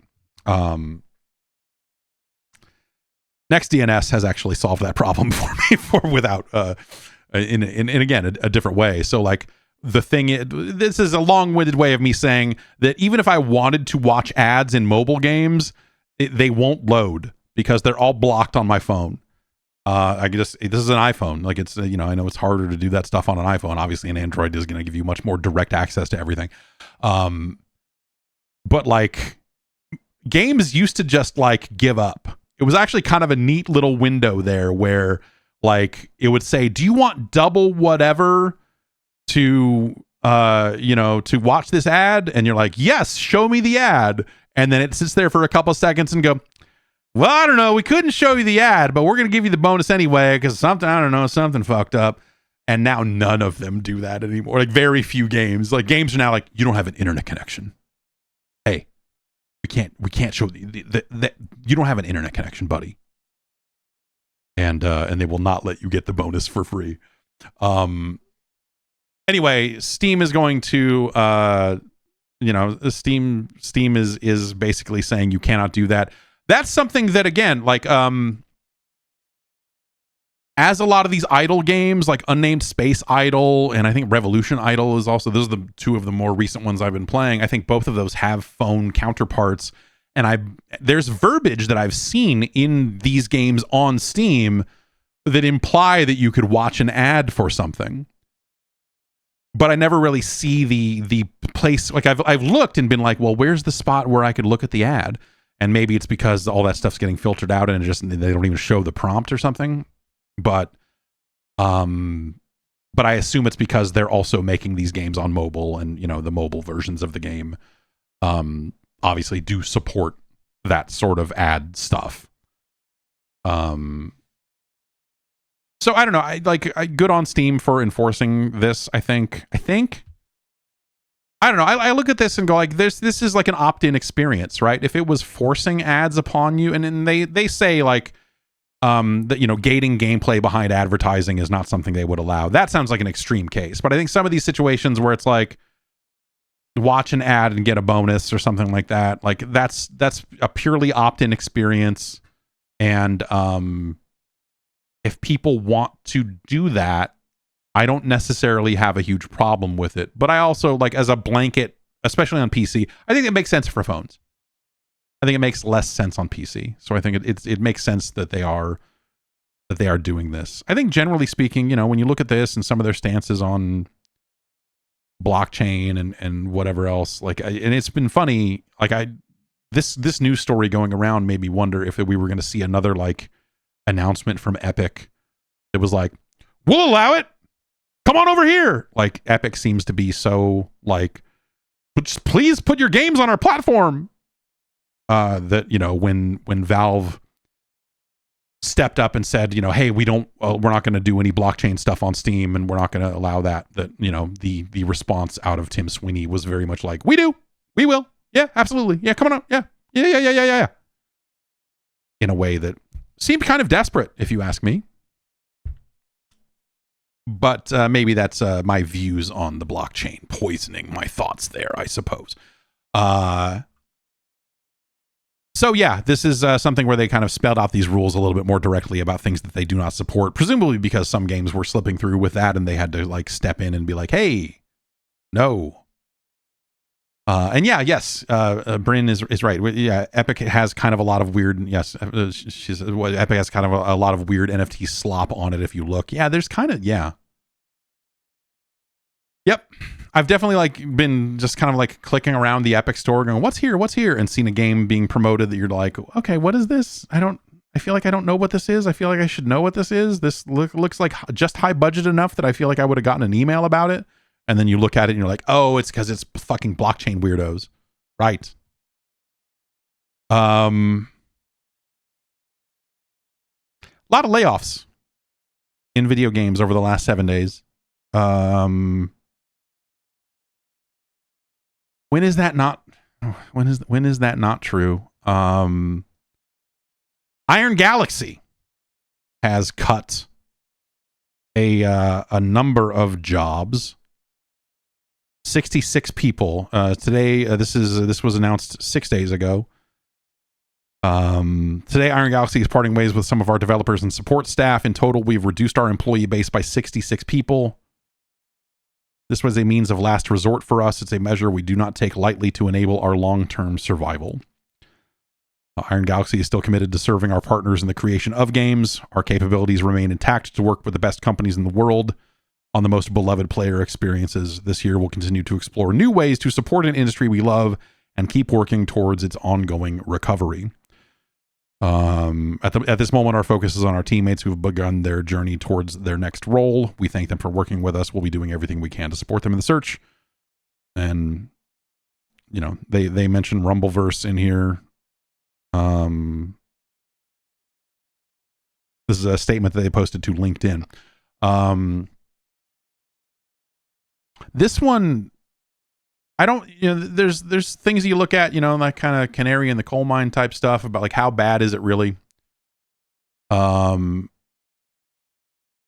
of the things, and I have not spoken with anyone at Iron Galaxy in a while. I have not. Dave Lang and I exchanged some texts about hip hop from time to time, but that's. I have not. Unless you count Adam, who is obviously no longer there.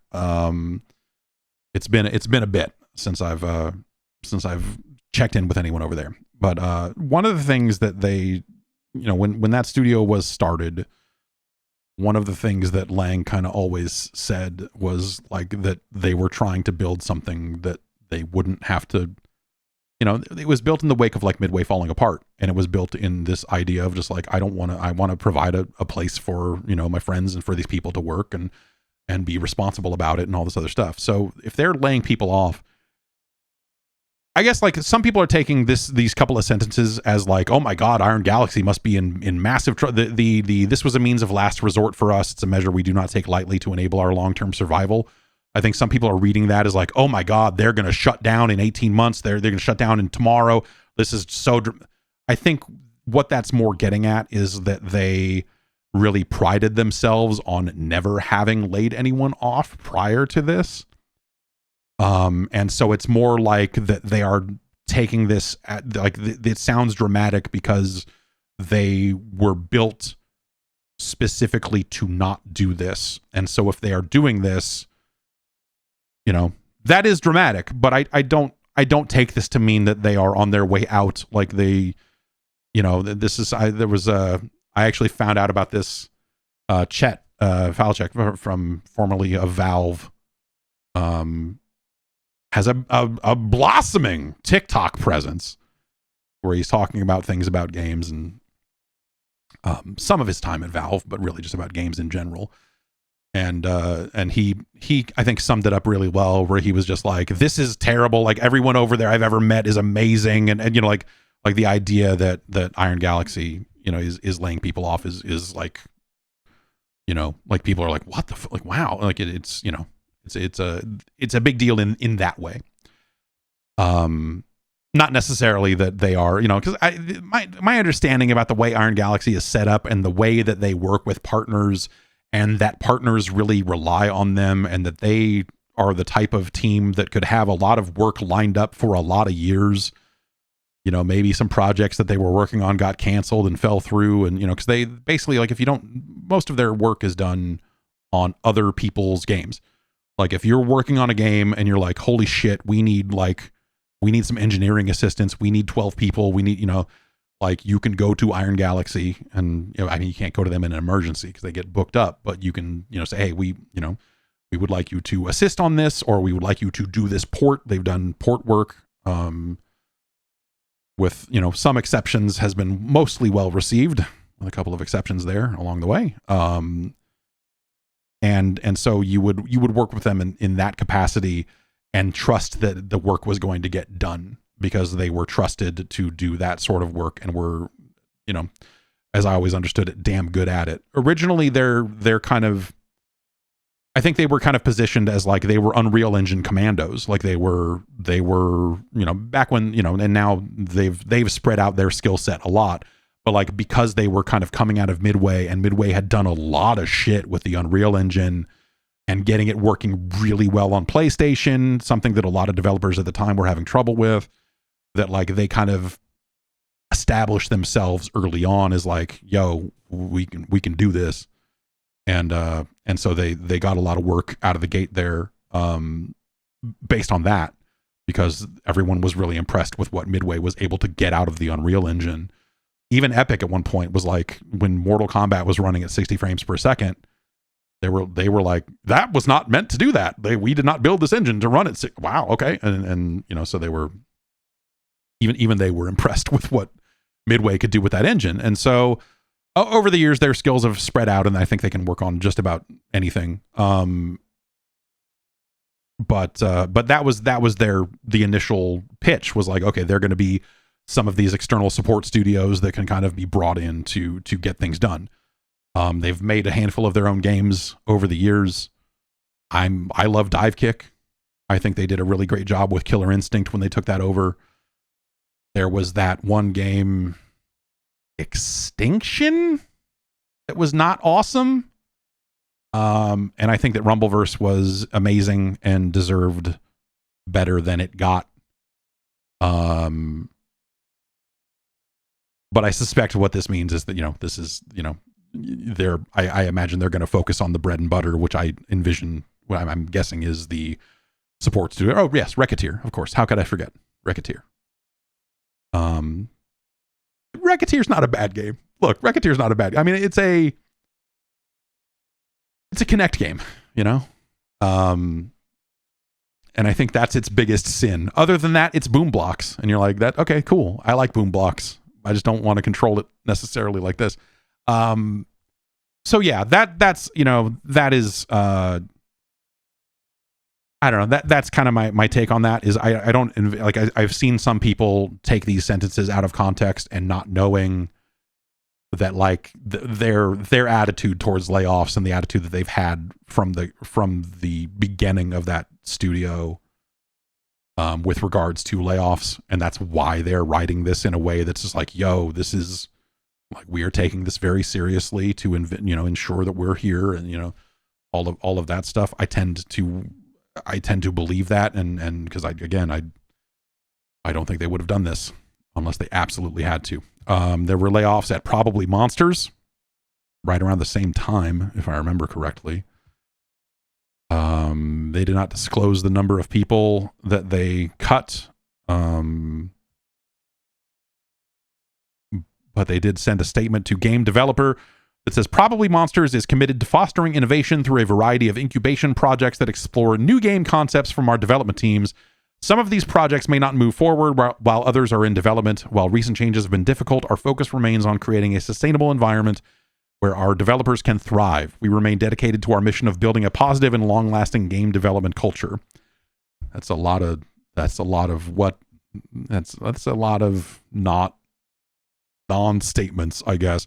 But that is what Probably Monsters is. This is the studio that Harold Ryan, formerly of Bungie, started up. I found a coffee cup with the Probably Monsters logo on it in my garage yesterday. I think when they formed the company, they sent out press releases and all this other stuff. This is where the team that made Concord came out of. Originally, Concord was coming from one of these Probably Monsters studios. And this was this, as I understand it, was the actual remit. This is what they were planning on doing was, okay, we're going to incubate ideas. We're going to have new studios that get created. We're going to incubate these new studios and teams. And then over time, those studios, they're not necessarily going to fund those games to completion. They're going to fund these ideas to a point where that studio and that IP and that other stuff can get sold off to someone else, which is what happened with Concord. This didn't work out. But that is the goal there, is that they're not necessarily going to be a company that's going to... So the Probably Monsters name is A, one, you probably haven't heard very often, and B, probably won't, because they're going to be this kind of middleman that's going to like, oh, we're spinning up some stuff. And so they're as an incubator, they're going to always be working on a bunch of weird shit. And sometimes that weird shit's not going to go. And... that's frustrating. But there have been posts from, they have not figured out, because the company did not offer any real transparency on this stuff. It's really just been individual LinkedIn posts and stuff like that. But it sounds like there was an unannounced project that was canceled, and a QA lead had said that their team had been laid off, that a recent project at a studio had been closed. That came from a design director. This is not the first time they've laid off. According to GameDeveloper.com, they laid off around 50 people last year when they were cutting a project called Battle Barge, which is fun to say. But yeah, Probably Monsters is kind of a weird thing. It's one of those pockets of game industry that, you don't really hear about publicly all that often, the same way you don't hear about agents and stuff like that. No one's out there talking about DDM or anything like that. It's just, like this stuff just happens, man. But yeah, that's kind of their whole thing. Hi-Res Studios. This is... So Smite 2 came out pretty recently. Smite 2 is maybe about, let's call it coming up on a year old if we're talking about their open alpha weekends and some of the other stuff that they were doing around Smite 2. That is when they first started letting people play the game publicly, was in some of those alpha weekends that were like last May. Smite 2, yes, so Smite 2 came out. They made a sequel to Smite that, you know, and they've been working on that for some time, and they've been announcing some updates for it and some of the other things they've been doing. That game came out of, like, I think it came out as free to play finally. I think it was one of those games where, hey, you can buy a founders pack to play it now, but eventually it's going to be free to play. I think they finally hit that free to play marker over the last couple of months.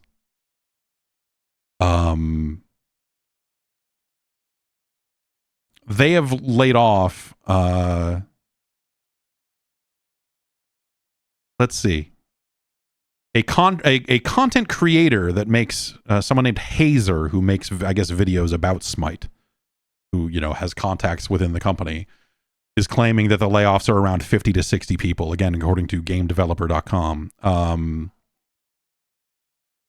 And they have streamlined operations in a way that has resulted in, they are going to be like ending development on Smite 1, Rogue Company, and Paladins, which I don't think I realized that Paladins still existed. Rogue Company was that third-person shooter that I got into for a hot minute there, which was like, okay, like as a free-to-play game, it was like a totally all right kind of thing. But like, I don't know, like it didn't seem like they were putting a lot of effort into Rogue Company updates lately anyway.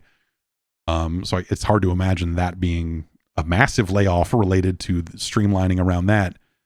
So like, but you know, as the community is kind of like dug through this, it seems like a lot of esports folks were cut in this, and they're trying to say like, oh well, Smite 2, we still have a robust plans for online competitive play and you know, esports, and you know, we're going to be doing, you know, they're contributing to the pot for a tournament, and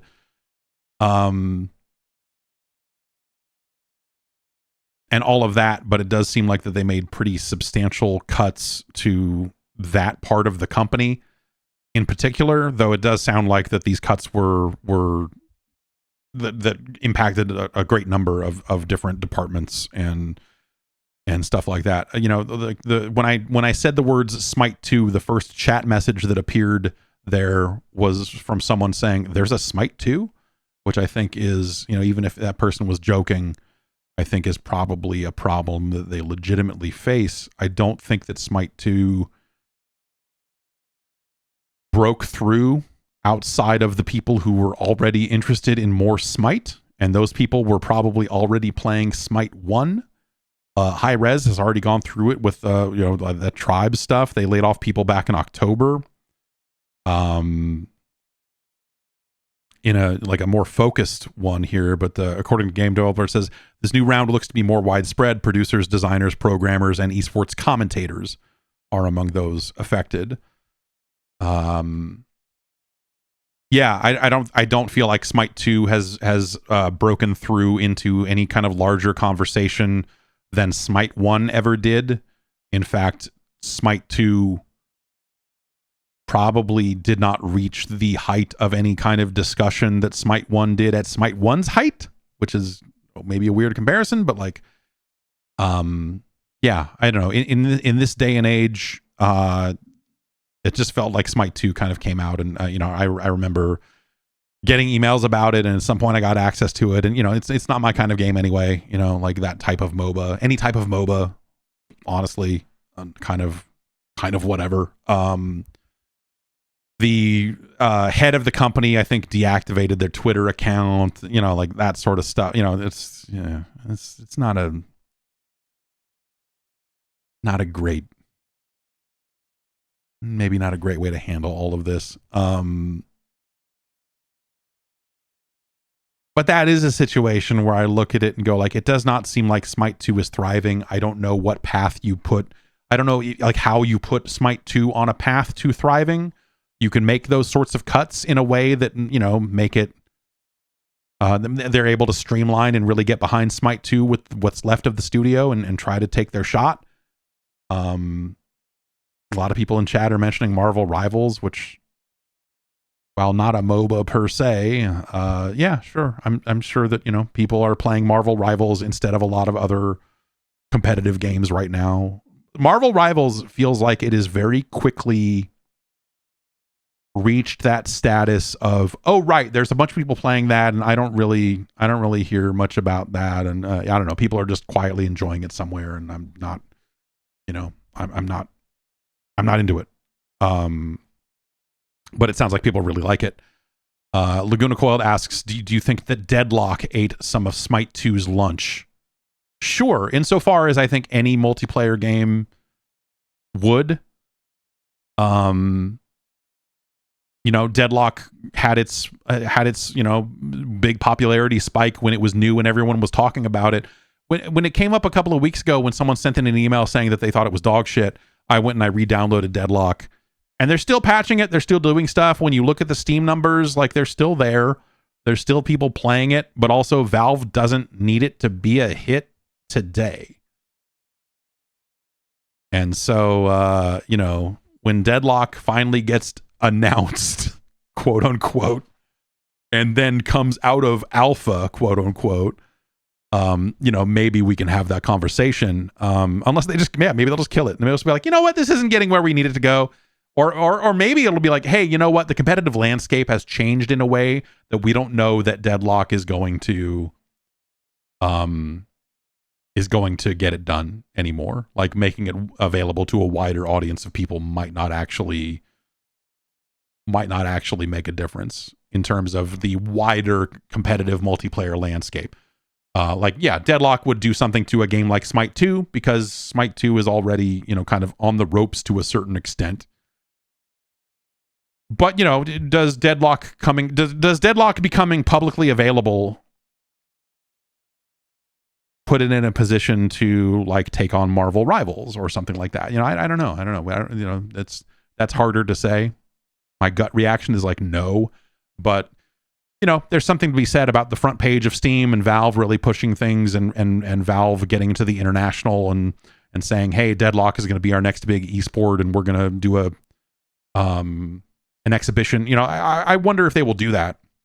We talked about that, I think, when Ben Pack was on the show, because he was a big Deadlock man at the time. I should check in with him and see if, you know, how much of his time is now just going to Marvel Rivals. I suspect it's some of it.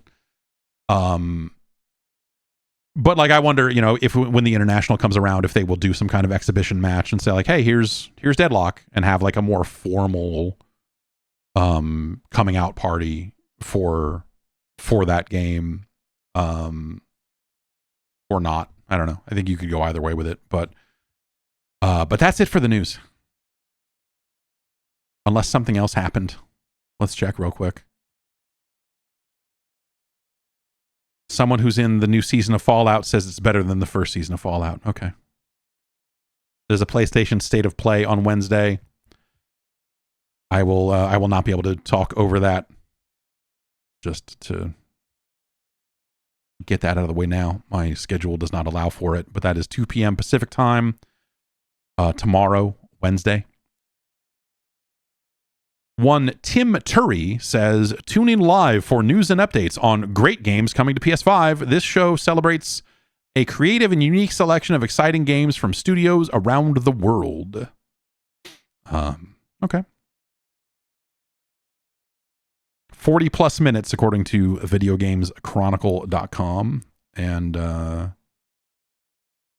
yeah, we'll see. We'll see what they got. Good. I would be happy to kind of see, I guess, what they show in addition to what they don't show. Massholt says, will we see fair games? That's a good question. They did just start issuing DMCA takedowns for Bloodborne patches and fan games and all of that stuff. So clearly that means that we're going to see Bloodborne 2 here, right? Clearly Bloodborne 2 and 3 are getting announced. Clearly Bloodborne is coming to PlayStation 5. That's what Blue Point pivoted to, and they only needed 6 weeks to get it done. And so they're going to shadow drop Bloodborne 2 on the 10th anniversary. Don't worry about it. It's definitely happening, bro. Bro, it's definitely happening. Also, they have decided Silksong is actually going to be a chalice dungeon inside of Bloodborne 2. So look forward to that. It's going to be pretty exciting. And that's the news. Let's get into the emails. Podcast@guard.bike is the email address for you to send in emails to me. Ian wrote in with some Night Trap thoughts.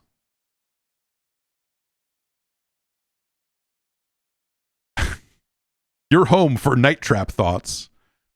People complain about not being able to follow Night Trap's narrative due to the game design. These knuckleheads fail to understand that a good scat operative doesn't give a shit about the story. Your job is to capture augurs and to keep those teenage girls safe. Yep, exactly. The real story is not you seeing what the vampires and the augurs are up to. The real story is you making sure that those girls are safe. Absolutely correct. Absolutely correct. Mason in Virginia writes in and says, are the Like a Dragon games just Shenmue if it was good? I am a Like a Dragon fan and I have never played Shenmue, just wanted to know so I can keep avoiding Shenmue. So no, yes, no. It's a really reductive, like, yes, there's a definite lineage from Shenmue to the Like a Dragon games.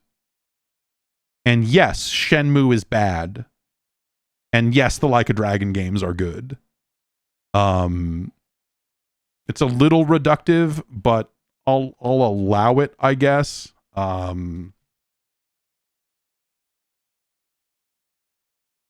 Shenmue forklifted so that Like a Dragon could karaoke. I guess you could say. But I would not say that Like a Dragon is a free game. I would not say that it is a full reactive eyes entertainment. It is not the same genre as Shenmue. But sure. The Shenmue games are, like, the Shenmue games are games that came out at a time when I think that there were significantly fewer people that were willing to do that fucking bullshit. That's Shenmue's biggest problem. Is that era of gaming, people were a little less adventurous in their tastes. You did have people who were right there and they were ready for it and they were like, this is the most amazing thing I've ever seen. And I disagree with that as well. I end up being the fucking asshole. I'm the Shenmue centrist. So I'm like the worst kind of fucking person where like I go like, yeah, there are definitely like there's value to that game. There's something very interesting about it. I think when you look at it historically and when you look at it from that specific perspective. But if you were asking me, do you want to play Shenmue? The answer is fuck no. Absolutely fucking not, man. No, I do not. Never have. Never have wanted to play Shenmue since I played it for the first time. Came away from it going, fuck this, dude. Are you fucking kidding me? It was a moment of like, how far have these people crawled up their own ass that this is the game that they are trying to ship? That's Shenmue to me. in the years that have followed, I think that parts of that position have softened. To where I'm like, yeah, it's cool that this exists. I see why someone might be a maniac for this specific thing. We get it a lot more frequently these days, maybe not as dramatically as we did then. And so it is this fascinating moment in time that I don't think needed sequels. I don't think the sequels, again, because like once you've seen it once, and yes, obviously the sequel, Shenmue 2 did build on it in some ways, but like seeing it and going, huh. But I was not capable of going, huh, about it then. It was more like, you expect people to do this. Huh. This is the game you made. This is what you want people to do. This is how you expect people to actually fucking get super excited about, like, okay, all right, yeah. No.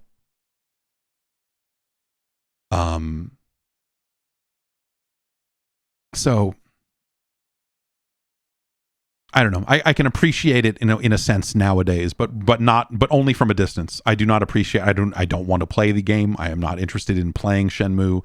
I think it's really funny that Shenmue 3 got made. It did not need to happen. It's hilarious that it did. The way that it came out, and now the people that are Shenmue fans in the wake of that, in the wake of the announcement, and then going through the whole process of that fucking Kickstarter and all of that other stuff they're like, oh, it's just a weird concept. And one of the weirder things about it is, like, part of what you would want out of a modern Shenmue is too expensive for them to make. Because, when you think about the things that made that game, or, and so Shenmue being a Kickstarter and all of that, like, it just didn't. I think the thing you want out of an actual Shenmue sequel, out of the vibe of that, is impossible these days, because no one would put the amount of money into it that would cause it to have the same effect and impact that first game did, with how expensive that was and all of the other stuff around that.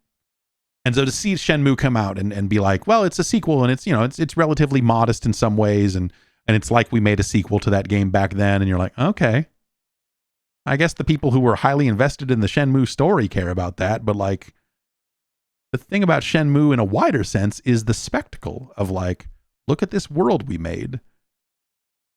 You can go to the gacha machine. Like, that's, yeah, I don't know. So that's one of the hard things. It's one of the hard things about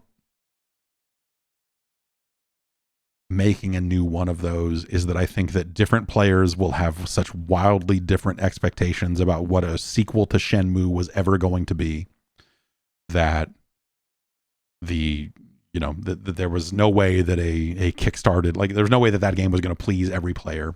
And so it makes sense that it, some people really love Shenmue 3. I don't want to take that away from them, but that whole thing, hilarious.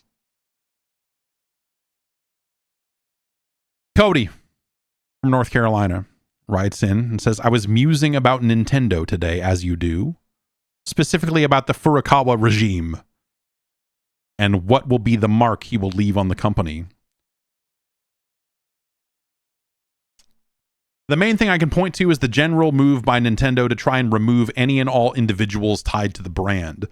The most obvious examples being the seemingly forced retirement of Charles Martinet as the voice of Mario, and the lack of fanfare about his replacement, and the fact that they refuse to say who is making their games until you see the credits on release.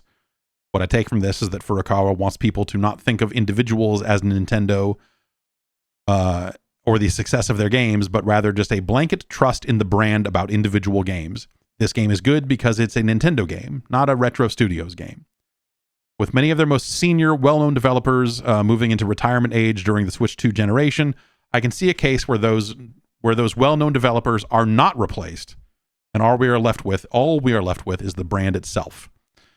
I hope there's a younger generation of developers at Nintendo we get to know in the future, but Nintendo's current actions worries me that the future will be much more bland for the brand. Okay, yeah, I mean, I think that that's like somewhat astute, but that's not something that Furukawa implemented. I think that that's kind of always been the company, and the popularity and name recognition that some of these folks have is almost in spite of that.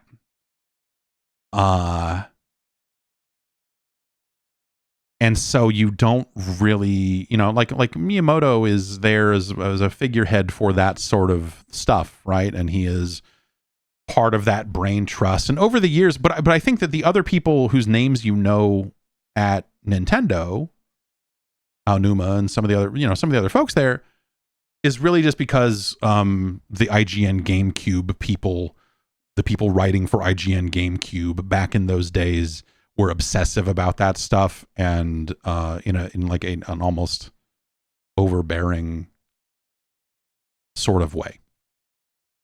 And so that they would say, oh, this is this person and this is this.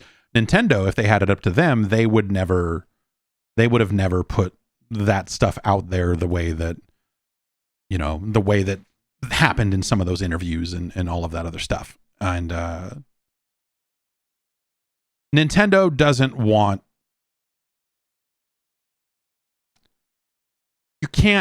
you don't want people to make their names on the back of your company, I guess, is what I would say. Nintendo very clearly doesn't want the like auteur, developer superstar kind of shit. And I think they're right to not want it. Because I think games are made by teams, and those teams are run by leaders, and we only really ever see and interview the leaders. But across the board, all games generally are made by relatively large teams. And so, you're interviewing a representative of that team in almost all cases. So, Miyamoto obviously is a big exception to that, but that's also because he has been there for so long and has been at the center of so many things. And as other people have come up, they have taken the center of those things, in some cases from him, and taken over a franchise and what have you. But I think that has always been Nintendo's style. And over the years, when you have seen people who have maybe gotten bigger than or not necessarily bigger than the brand, but in the press, if they're putting themselves out there more, maybe they don't last with the company. Maybe they don't make it there for 30 years, like some of these other folks have. And I think that that's always been their style, and I think that's always been how they've kind of wanted it. I don't think that's necessarily wrong. I do think that when they don't put credits into, I think when they, when they remove credits from remakes and when they kind of screw up some of that stuff, I don't think that's that's bad. That is definitely bad. They should be better about crediting in their games. Period. But in terms of like, hey, who worked on this? What, I do think they're right to a certain extent to be like, fucking shut up. That's who worked on this game. Fuck you. That's who developed this game. Finish it and look at the credits if you want to know so goddamn bad. Like, because it's not part of the marketing. And it's not necessarily something that's always going to be taken in a positive way, especially in this era when they're working with more external teams and outside teams and all of this other stuff. That's only going to be something that people use as like a cudgel to be like, oh, well, this wasn't even made by the team that made, oh, this person did. And it's just like, I see why they might want to sidestep a lot of that horse shit and just be like, yep, game's coming out. We're pretty excited about it. Who made it? Nintendo, motherfucker. But they should be very clear in the credits at the end of a game. All of that sort of stuff.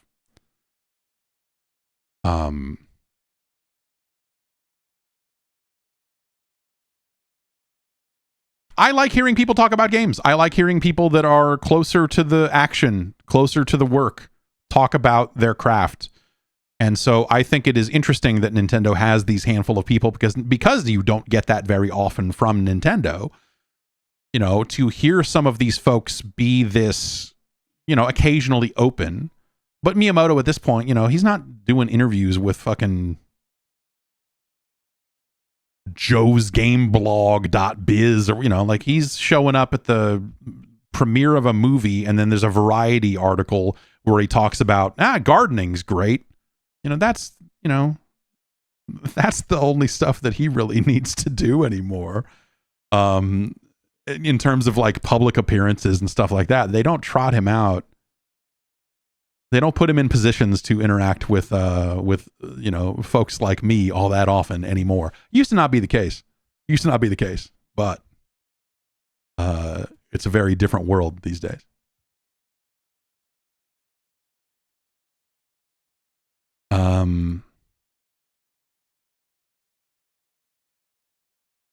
Ryan writes in and says, I wanted to check out that Indiana Jones game around the Christmas break, and I had an Xbox controller, so I decided to check their game streaming. It works super good enough. I'm probably going to get paying for it. I think you need the highest Game Pass option for like $25 a month. Didn't really dig Indiana Jones, but they had the first Like a Dragon, and that been the long I've played in 5 years. Okay, this was written on a phone, according to the signature. My PC is old, 2016-ish, and I didn't buy a PS5 or Xbox because I am the type that doesn't play a ton of games and almost never finish them. I was mostly PC from the PS3 eras on, and only got a PS4 when that cheap Spider-Man bundle came out late in the generation. I bought a Switch to play Odyssey and will buy a Switch 2 if a new 3D Mario is out. I bounce off games really fast, so it's hard to justify $500 plus games. Like 10 levels in Wonder, an hour or two in Zelda. Basically, my swords kept breaking and I froze and didn't want to deal with that shit. So yeah, you know, yes. So Ryan is writing in and basically saying, you know, his headline here is Xbox streaming on a Fire Stick is pretty dope. And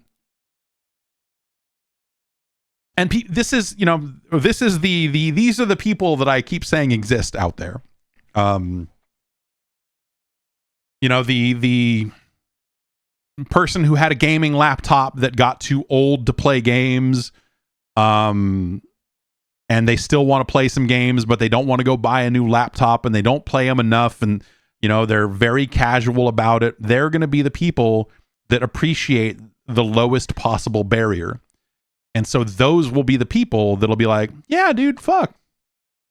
I can just get a controller and plug it into my phone, or I can plug it into my TV or whatever and just play a game. Yeah, that's cool. Because they don't play enough games to know that it sucks. That sucks is a strong word, but they don't play enough games to know that, like, hey, this doesn't necessarily feel as good as it should. And those are the people that I think, you know, when we talk about streaming services and we talk about the future of gaming and where do we get the next million players, billion players, whatever it is, it's not necessarily just going to be like people playing phone games. I mean, that, you know, that has led to a growth in the overall number of people playing video games, just not the types of video games that you and I tend to talk about here on this podcast. Streaming services very directly are about getting more people playing those types of games. Even if Ryan here did not like Indiana Jones that much, to which I might say, well, you were playing it over a streaming service, and the melee combat in that game is just responsive enough that I bet over a stream it might not feel great. But that might not change your mind either. So, you know, Game Pass and having access to a wide collection of games so that you can find one that you do like even over a stream is probably pretty vital to make all of this work. But yeah, interesting. Thanks for writing in. Thomas writes in with it's the question of the week. Why were there multiple X versus Sever games? How the hell were there multiple games made off of the garbage movie X versus Sever? One released before the movie came out? Why does this take up space in my brain? Help, I am broken. Thomas, I want to say thank you for writing in, because X versus Sever also takes up a lot of space in my brain. And by a lot, I mean any. Because why would it? I've never even seen the movie. I remember at one point that game was just called X versus Sever. And then at one point they finally changed it to be called Ballistic: X versus Sever. And it was like, what was it? Lucy Liu was X and then someone was Sever, or vice versa. I can't imagine that movie is any good. But also, I bet it's great. Antonio Banderas? Sure, why not? Antonio Banderas and Lucy Liu. That's a movie that existed. I remember getting press releases and all of this other shit for X versus Sever. Like, I want to say like Majesco got the hot X versus Sever license. It was one of those publishers that you're just like, all right, man, what the fuck is this fucking weird bullshit? What weird bullshit are you shipping on GBA this month? One of those publishers, right? Probably Majesco, but it could be someone else. And they were really, I remember getting a lot of material about X versus Sever without it really ever leaning on it being a movie. It was just like, yeah, we're really excited about this X versus Sever game. It's really coming up. And I was like, what? What the fuck is an X versus Sever? And you hadn't even heard of the movie at this point. And I don't remember if their initial press stuff even really mentioned that it was a movie. So it was just like, okay, you got this random thing where these two people are going to like fight each other somehow, or what? I don't know. What is a first person shooter? What is this for GBA? What? Why?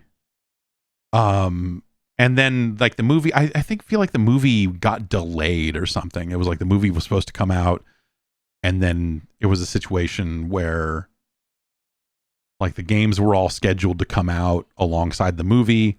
And then the studio realized this movie is fucking terrible.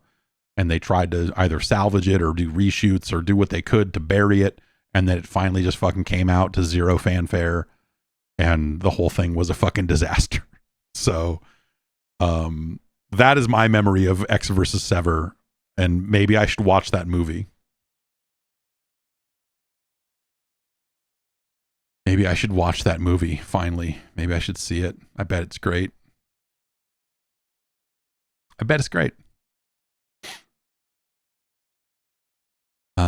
Sam writes in, says, with a lot of recent internet discourse around EA suggesting that Dragon Age Veilguard failed in part due to the lack of live service features, followed by Kingdom Come Deliverance 2 selling over 1 million units in its opening 2 days, I realized I had been seeing ads wall to wall for Kingdom Come Deliverance 2 for weeks, but had not seen a single ad for Veilguard prior to launch. Kingdom Come ads were appearing in nearly all my social media feeds, gaming news, and memes last week. What? But Veilguard just never showed itself to me before launch. In fact, I didn't even register that there was a new Dragon Age until I heard you discussing it a few weeks ago. I'm wondering if this is just due to an advertising demographic sort of thing, maybe just due to the genre of the games, or if EA really just dropped the ball on the marketing side. I don't know. So advertising is such a fucking insane broken thing now. There's a lot of folks in chat saying that they saw way more ads for Veilguard, or that they saw ads for both, or what have you. So I don't know. Maybe you just hang out in the sorts of social spaces where people would be very excited about Kingdom Come Deliverance 2.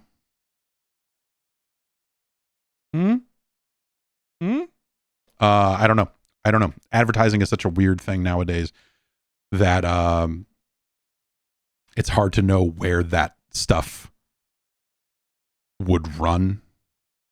Like, what's the mainstream play? Like the last the Royal Rumble, the WWE's Royal Rumble pay-per-view had Fortnite branding on a lot of it.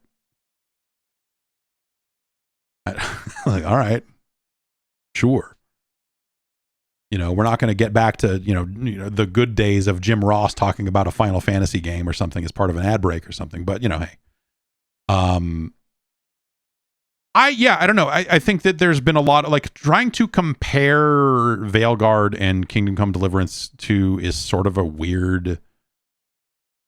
It's a strange comparison point because the games are so different in size and scope and probably budget, especially when you consider that Dragon Age was one thing for a long time and then pivoted into something else that, you know, all of that costs a lot of money to do.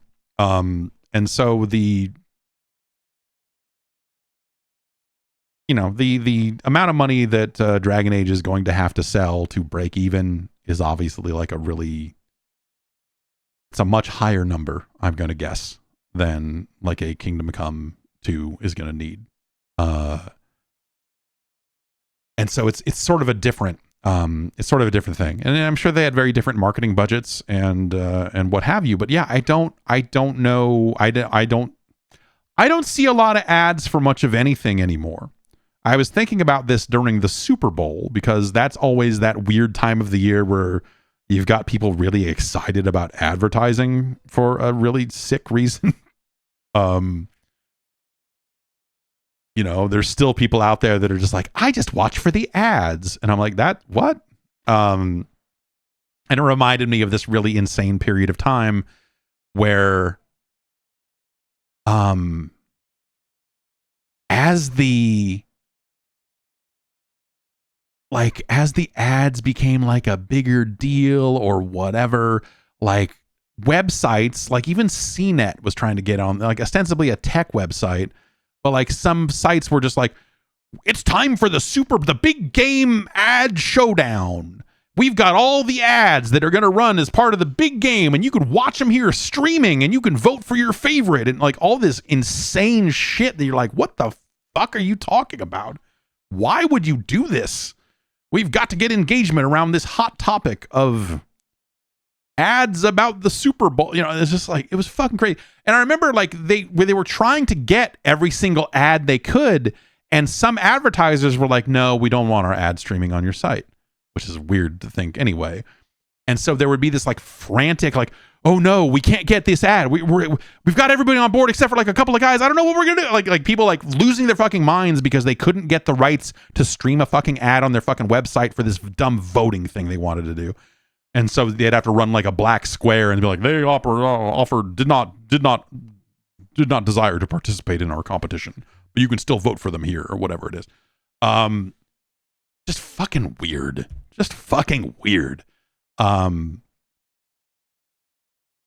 But yeah, I don't know how people find out about games anymore. Like when it comes to that type of, I don't know where that marketing lives, because it's like, it's not like there's a ton of television that offers that kind of shared experience that speaks to the demographic of people that would be most likely to buy some of these games.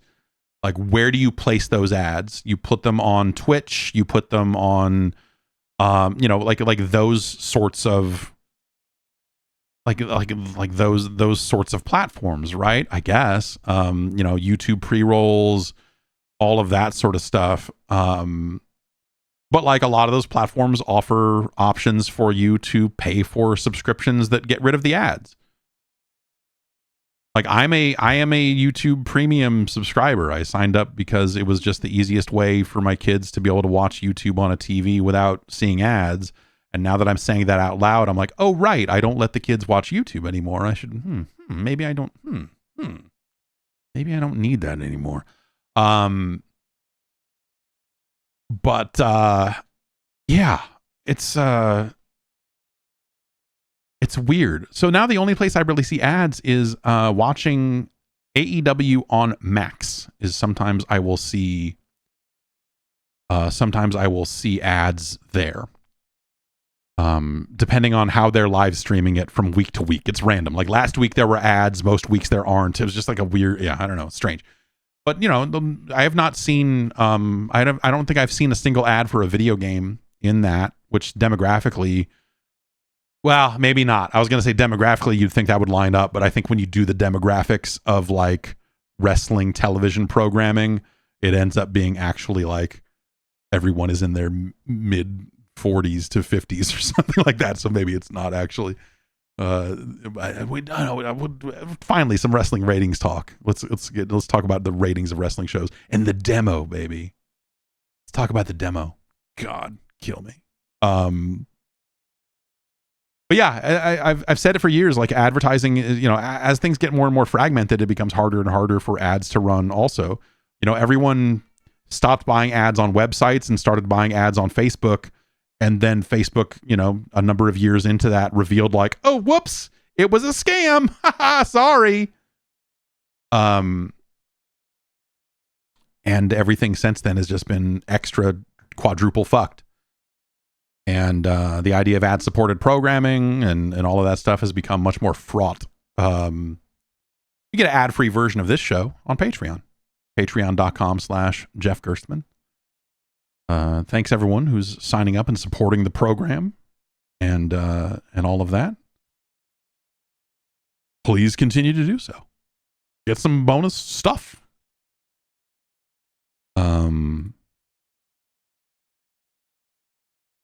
Adam in the United Kingdom writes in and says, I remember the Jaguar coming out and my only experience at the time was some random kiosk setup, and it really was a forgettable experience. I was at school at the time and I remember hardly anyone talking about it. It kind of came and went.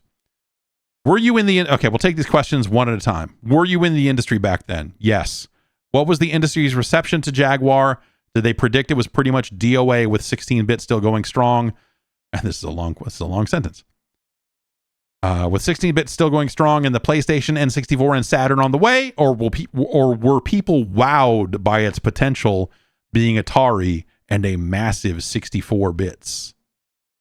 No one was wowed. Sorry if this has been spoken on Game Boys to Men, still catching up. We did talk about the Jaguar a little bit. We're kind of in that era right now. I think next time we record, we'll talk about probably the rest of the band stuff, and then there's a little bit of Jaguar, maybe like a little bit of Jaguar stuff left, but we're kind of getting into the later era of the 90s there as well. The Jaguar was not a factor. I remember going to CES and I guess maybe this would kind of start to line up with E3, but maybe by E3 they were still technically around. There was really like the Jaguar was interesting, and I think I ended up with Glenn's Jaguar because he didn't want it. And so I still have a Jaguar and like whatever games he had for it out in the garage. The Jaguar wasn't getting third-party software support at a rate that you looked at and said, oh, this is going to be a major player. Instead, you looked at it and you were like, okay, like some games are coming here. Atari's stuff doesn't look great. People were excited about Alien versus Predator, and they still are. I don't think that game was ever very good. It was just really one of the only original things on the Jaguar. And so it was like I said, it never really seemed like a factor. Like you were never looking at the Jaguar and going like, Nintendo's in trouble, man. Oh, because Atari had been down in the dumps for so long, and this didn't look like some massive return to form where you were just like, oh my god, these games are incredible, they're taking over the world. Like you just kind of looked at all of it and were like, all right, okay, I guess we can do another system. And like I said, it did get some third-party support, so you were like, oh well, Bubsy's coming and Double Dragon and like NBA Jam on Jaguar, that happened, right? Zool, like Mortal Kombat never happened on the Jaguar. They never really had a fighting game that you could take seriously. They did have their own games like Fight for Life, and what was the other one? Kasumi Ninja, was that the other one? That are like interesting in their own weird way. Not to say that they offer nothing. They had a good version of Doom, but Doom had already been on so many different platforms at that point that was not, they had a pretty fun version of Wolfenstein, honestly. Like the version of Wolf 3D that's on the Jaguar is pretty decent. They redid the graphics. Like, you're like, all right, cool. Yes, Ultra Vortec. Right. Ultra Vortec. That was the other one. Ultra Vortec had some chops behind it. Like the people, I remember talking to the folks that were working on Ultra Vortec at one point, and like they seemed really cool and really smart. But I don't think that the game has any of that. I don't think the game is any good, rather. And so the Jaguar just had a bunch of weird shit, and you're like, and it had an annoying controller with its keypad, and its controller overlays that are like kind of neat, but like also sort of annoying to deal with, and it just never really seemed like something that was going to be a major factor. There was never a point in time where I was like, oh, the Jaguar's definitely gonna be around for years to come, and they figured it out. It had such a hodgepodge of weird third-party games. The first-party stuff was so all over the place. If we're comparing platforms, I think the Lynx was a much cooler machine with a much cooler library and a much weirder library than the Jaguar ever had. And so the Lynx is my choice for latter-day Atari fucking weirdness. And by this time the Jag CD came out, it just felt like it was too little too late. And you're like, why would anyone throw more money into this? So the Jaguar was always kind of lumped in with like the 3DO and the CDI to a certain extent, where it was just like, oh, there's this new wave of machines coming and they're all fucked. They're all like, you just look at it and you're like, okay, yeah, all right, cool. Sure. None of them ever seemed like a major factor. The 3DO never seemed like a big deal. The Jaguar, and I remember Atari putting on Atari tried to make fighting games matter for them. I remember them having this would have been 94 or 95, maybe. I remember them having an event for, I think it was Fight for Life. It was because that was the one polygonal.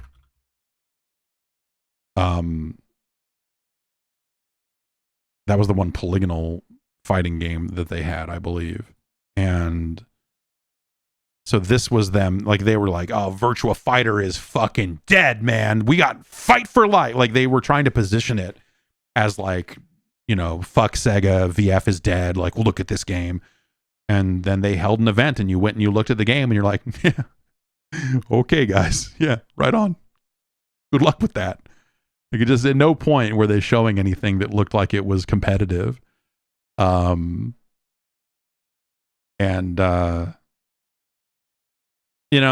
like the Jaguar as one of those curiosities, as one of those fascinating moments in time where you're just like, look at this thing. It came out, they made cartridges, you can get them and plug them in, and games, there are games for this thing. And then they put out a CD add-on and made more games for that. They made a sequel to fucking Blue Lightning for the Jag CD of all things.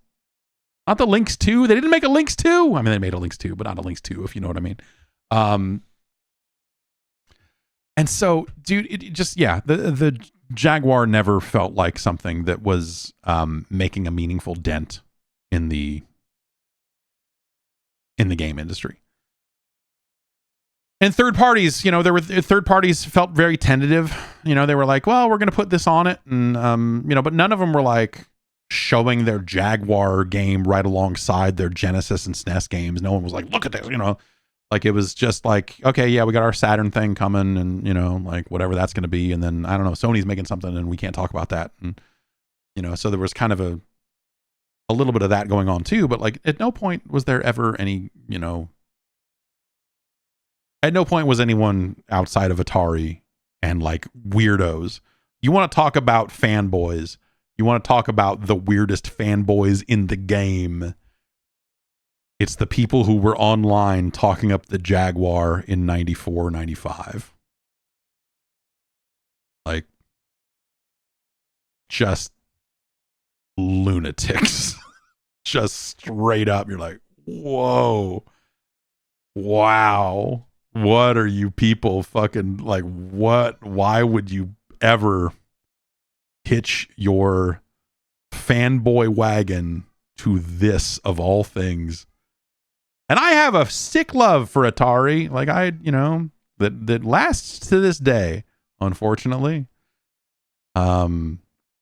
As all, I think anyone, that's playing video games now that played video games then probably does, right? But that stops at the 8-bit era. That's like, I think the 2600 is a hell of a machine. I think some of those games are still great. I think the Atari 8-bit computers, less so the 5200 because of its crazy controller, but the computers, amazing. Some of the best, that's one of the best machines I've ever owned is an Atari 800. I think the 7800 is a hilarious joke.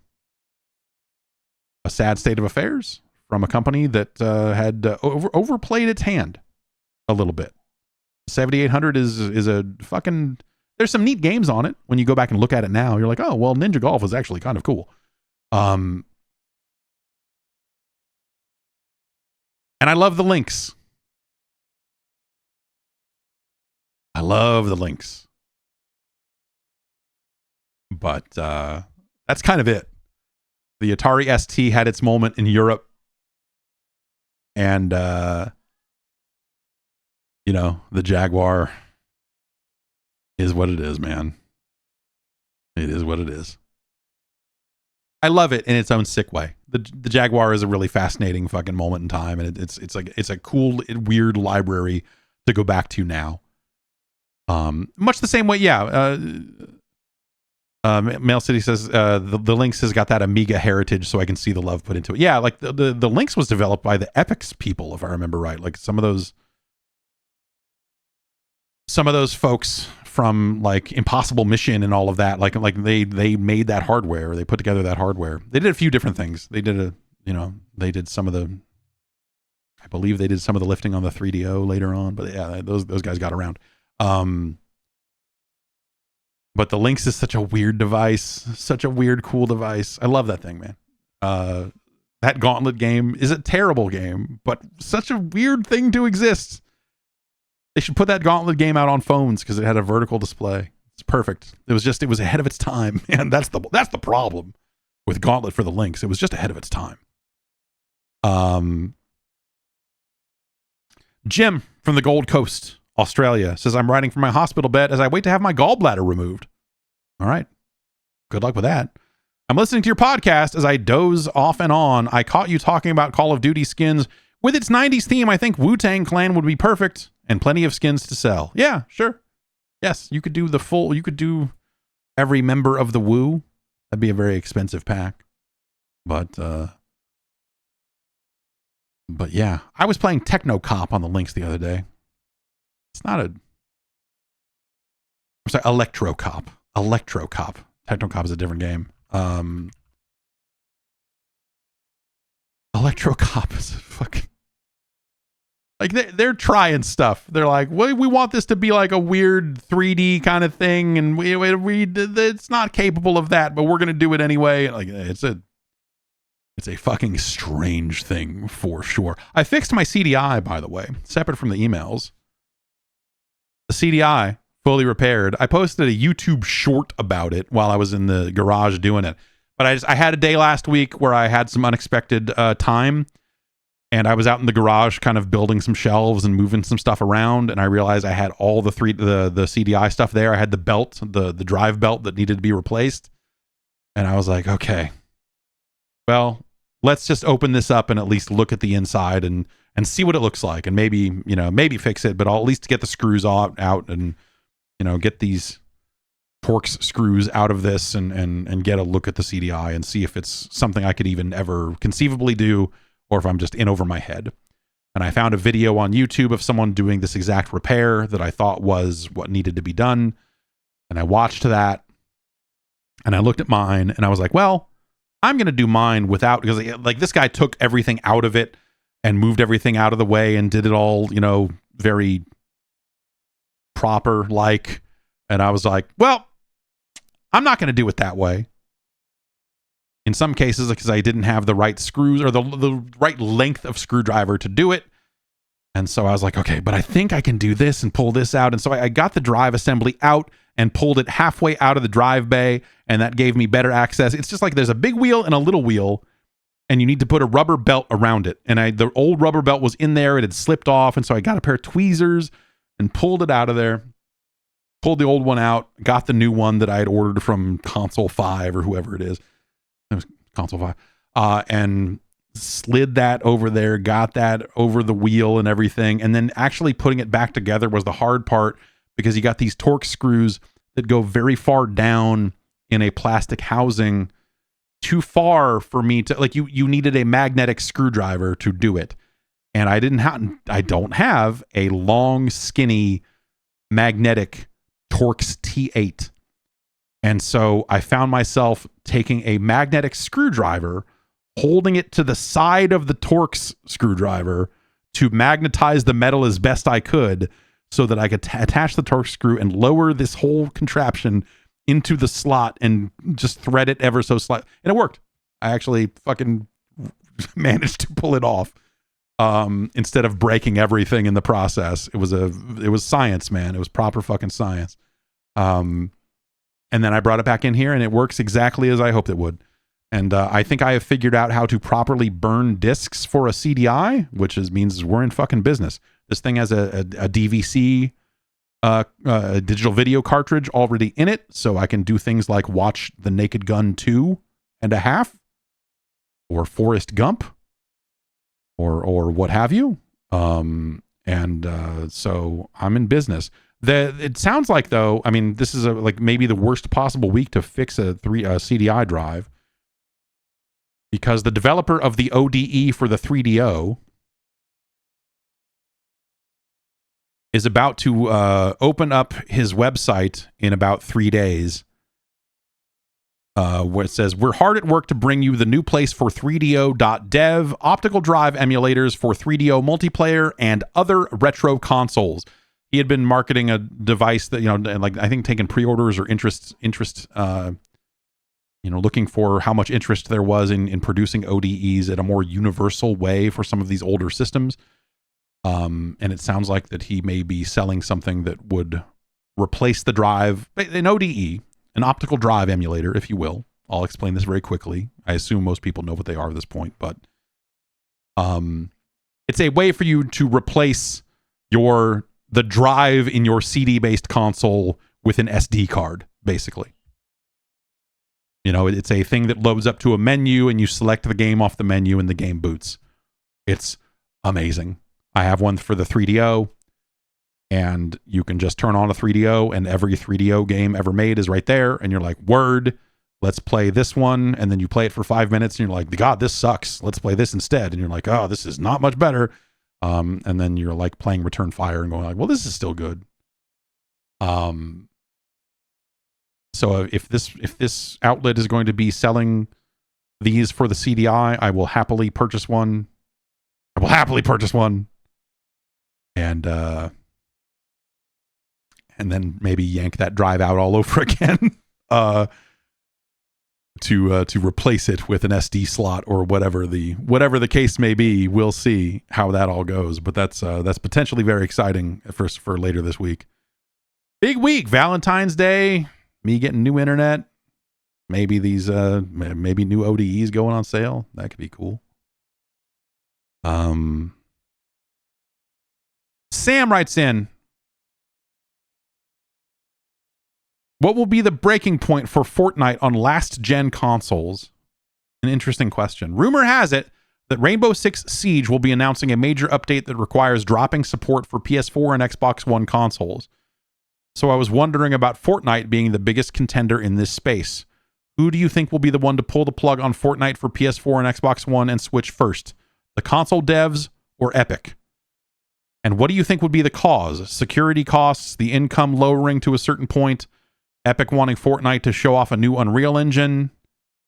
So any one of those things could be the reason. I don't think we'll see the end of Fortnite on those platforms for quite a long time, but I think it is the numbers, right? It is when those platforms are costing more and more to maintain, and the monetization of those players is maybe dropping over time, they will probably eventually get to a point where they say it is no longer worth it for us to support these platforms.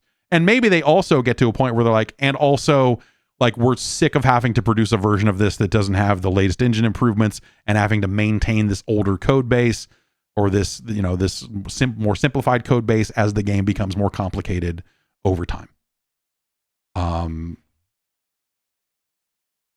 There could be a scenario where, you know, Sony at some point says, PSN on PS4 is going to stop working. I don't think that'll happen anytime soon. I don't think they'll need to do that anytime soon. Same for the Xbox One. I mean, especially like the Xbox Live architecture feels very cross-platform at this point in a way that they're able to, you know, be smarter about maintaining it so that the things that happened on the 360 don't have to happen again. Switch, I mean, it's possible that the eShop goes down on the Switch and they don't allow any further sales. And at that point, you think like, well, okay, like we want Fortnite to make money, so we're not gonna waste a bunch of resources maintaining the Switch 1 port when we could put those resources on Switch 2 or whatever.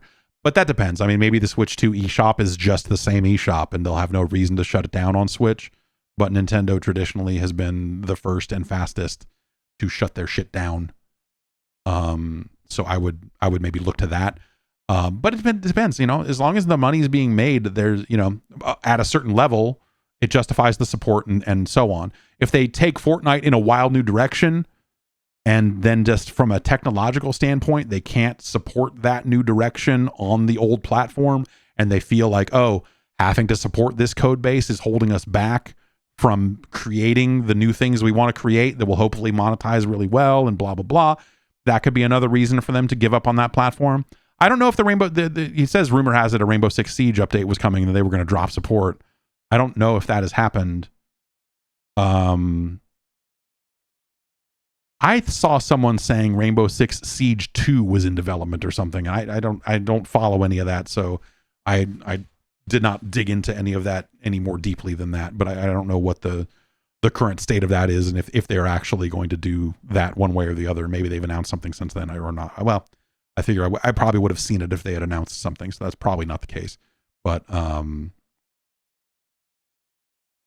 But yeah, you know, as these platforms get older and less relevant and are probably making less money, you know, yeah, you do start to see those factors come into play, and it really just comes down to, you know, this line's going down, this, you know, the line of money coming in goes down, the line of maintaining the code base goes up, and eventually those lines cross at a certain point, and once they do, they say, okay, this is no longer worth it for us to support, and we're going to drop it, you know?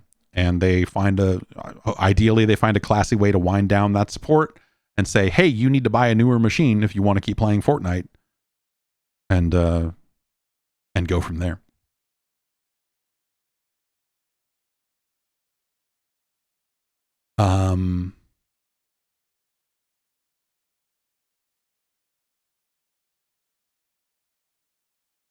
Let's see.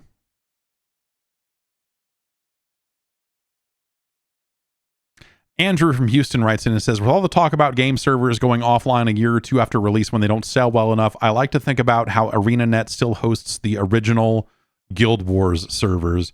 This is a game that I bought 20 years ago. I've been able to replay through the entire game with a friend of mine one night a week over the last couple of years. It is every single bit as awesome as it sounds like it would be. Can you think of any other non-subscription based games that have been online for this long? I mean, there's plenty of like peer-to-peer stuff that has been online technically for at least that long, if not longer. Subspace, Counter-Strike,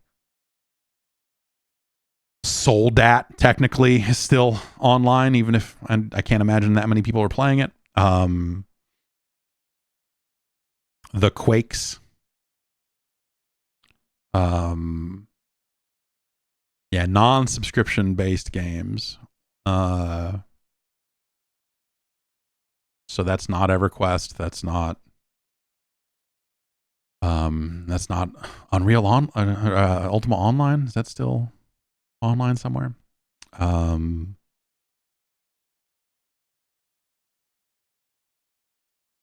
Yeah. Counter-Strike, I would say. Yeah, Subspace. The Tron life cycle, the open source Tron life cycles thing. Armageddon. I had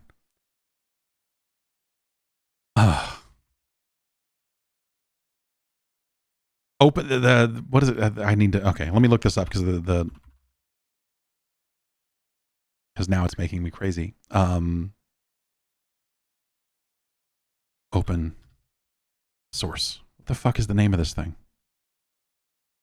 Armageddon Advanced is the most recent version of that, I think. And it's a multiplayer Tron light cycles game that is still under some form of active development. Like, it's slow, but is still being actively developed. Yeah, Muds, of course, Muds.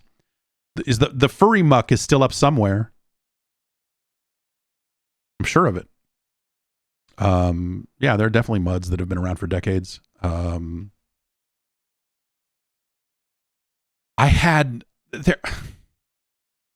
think it was I don't know if it was a TikTok video. I can't remember what it was. It probably was a TikTok video because that would fit the profile, but it was, or maybe I just saw it on a Discord server. Either way, it was people saying, look, did you know that there was multiplayer Snake?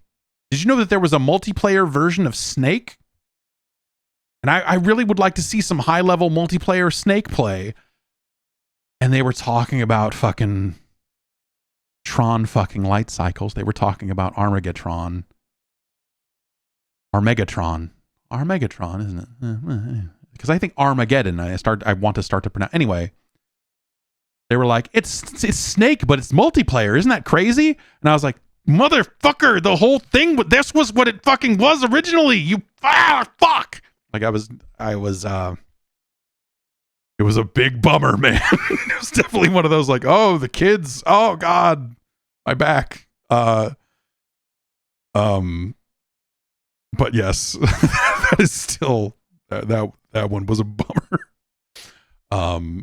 But yeah, that's gonna do it, I think. Let me see if there's any last kind of quick emails here. Rowan from New Zealand says, I had a few thoughts about the Switch 2. 1, do we get a third Mario and Rabbids game? Will it be a launch title? That guy left. The guy that was kind of like the face of Mario. That doesn't mean that they won't do another one. Ubisoft, I think, will support the Switch 2 quite, heavily. That has always been their MO, is to try to make money when a system is new. And I could see them wanting to do a third Mario and Rabbids game. It's just a matter of like, will Nintendo want to do one? Would they want to do one at launch? With them having, a Mario Kart game presumably at launch, will they have other Mario properties ready at launch that might have them say, hey, no, like, we don't want to do that right now. And 2, is the extent of Call of Duty support on Switch 2 just going to be Warzone? I doubt it. There's no, if it can run Warzone, it can run Call of Duty, as far as I can tell. And so I would not see a reason for them to not put the premium product on there as well. In fact, I think the government, well, whatever, the government doesn't have fucking shit to say about shit these days. As far as antitrust and whatever else. So who knows? But I would think that they would put premium Call of Duty on there. They would want to do that. 3, Mario Kart 8 Deluxe is fairly featureful game compared to most other entries in the series. Do you see this next Mario Kart feeling a little sparse in comparison if it follows the traditional formula, particularly to those whose first Mario Kart is 8 Deluxe? I mean, yeah, 9 probably doesn't have as many tracks as 8 Deluxe has, especially after all the DLC, but also they probably support it much longer than they do the typical Mario Kart game. They probably go with a support path that more closely resembles the release of 8 Deluxe in terms of adding tracks to the game. I bet they're much more aggressive about that aspect this time around. And they kind of go that way with it. I don't think, I wouldn't see them doing cosmetics for carts or something, because it just doesn't seem like their way. But I could see them doing a course pass and some of this other stuff along those lines to add things to it over time. For will Metroid Prime 4 launch before Switch 2? A lot of people propose this to be a cross-gen game, but with Switch 2 being backwards compatible, doesn't it make more sense to launch it earlier rather than alongside the Switch 2? Or do you see it getting two different SKUs? So I don't know for sure, but I'm going to say that they will definitely sell you a Switch 2 version of Metroid Prime. That is how they've traditionally done it. You're not getting the fucking right-handed Zelda game and the left-handed Zelda game for one price. You're buying it twice. And I don't see them changing that for Metroid Prime 4. In fact, the backwards compatibility, maybe they do a path where they like sell you an upgrade, or they do a $10 thing, or maybe they do for, kind of out of the gate. Maybe they do actually say, hey, if you bought this game for Switch 1, we will upgrade you to this one at no cost or something like that. But I would see them shipping damn near simultaneously. And so the focus, like while it's a game that will probably still come to Switch 1, the full focus of that game will be about the Switch 2 version of that game by the time they get there. I don't see them shipping it early and shipping it ahead of Switch 2. I see it as something that is like, if not day and date, it's like, hey, 5 days later, this other version's coming out or something like that. And that other version might be the Switch 1 version, because that's probably where their main focus is at this point. All right. That's going to do it for the program. Thanks everybody for listening. As always, if you want to add free version of the show, patreon.com/Jeff Gerstmann, or I guess if you want a shortcut, you can go to dopeassvideogames.com, and that should get you there. At least it does today. And that's going to do it. I'll be back tomorrow with something. We'll hang out. We'll play some games. Yeah, I'm playing embargoed stuff right now, and so there's like stuff I can't really get into in detail, but yeah, we'll talk about some of those games, I guess, at a later date, and figure out something to play on Wednesday, and then I'll get my new internet after that, and then we'll be back on Friday for 8-bit Nintendo games, unless this house blows up because the internet's too fast or doesn't work. Who knows. I'm not canceling the old internet immediately, so in case anything goes wrong, I should be able to fall back to my existing stuff on that front. But that'll do it. Have a good one, and I will see you next Tuesday for another edition of the Jeff Gerstmann Show. It's a podcast about video games.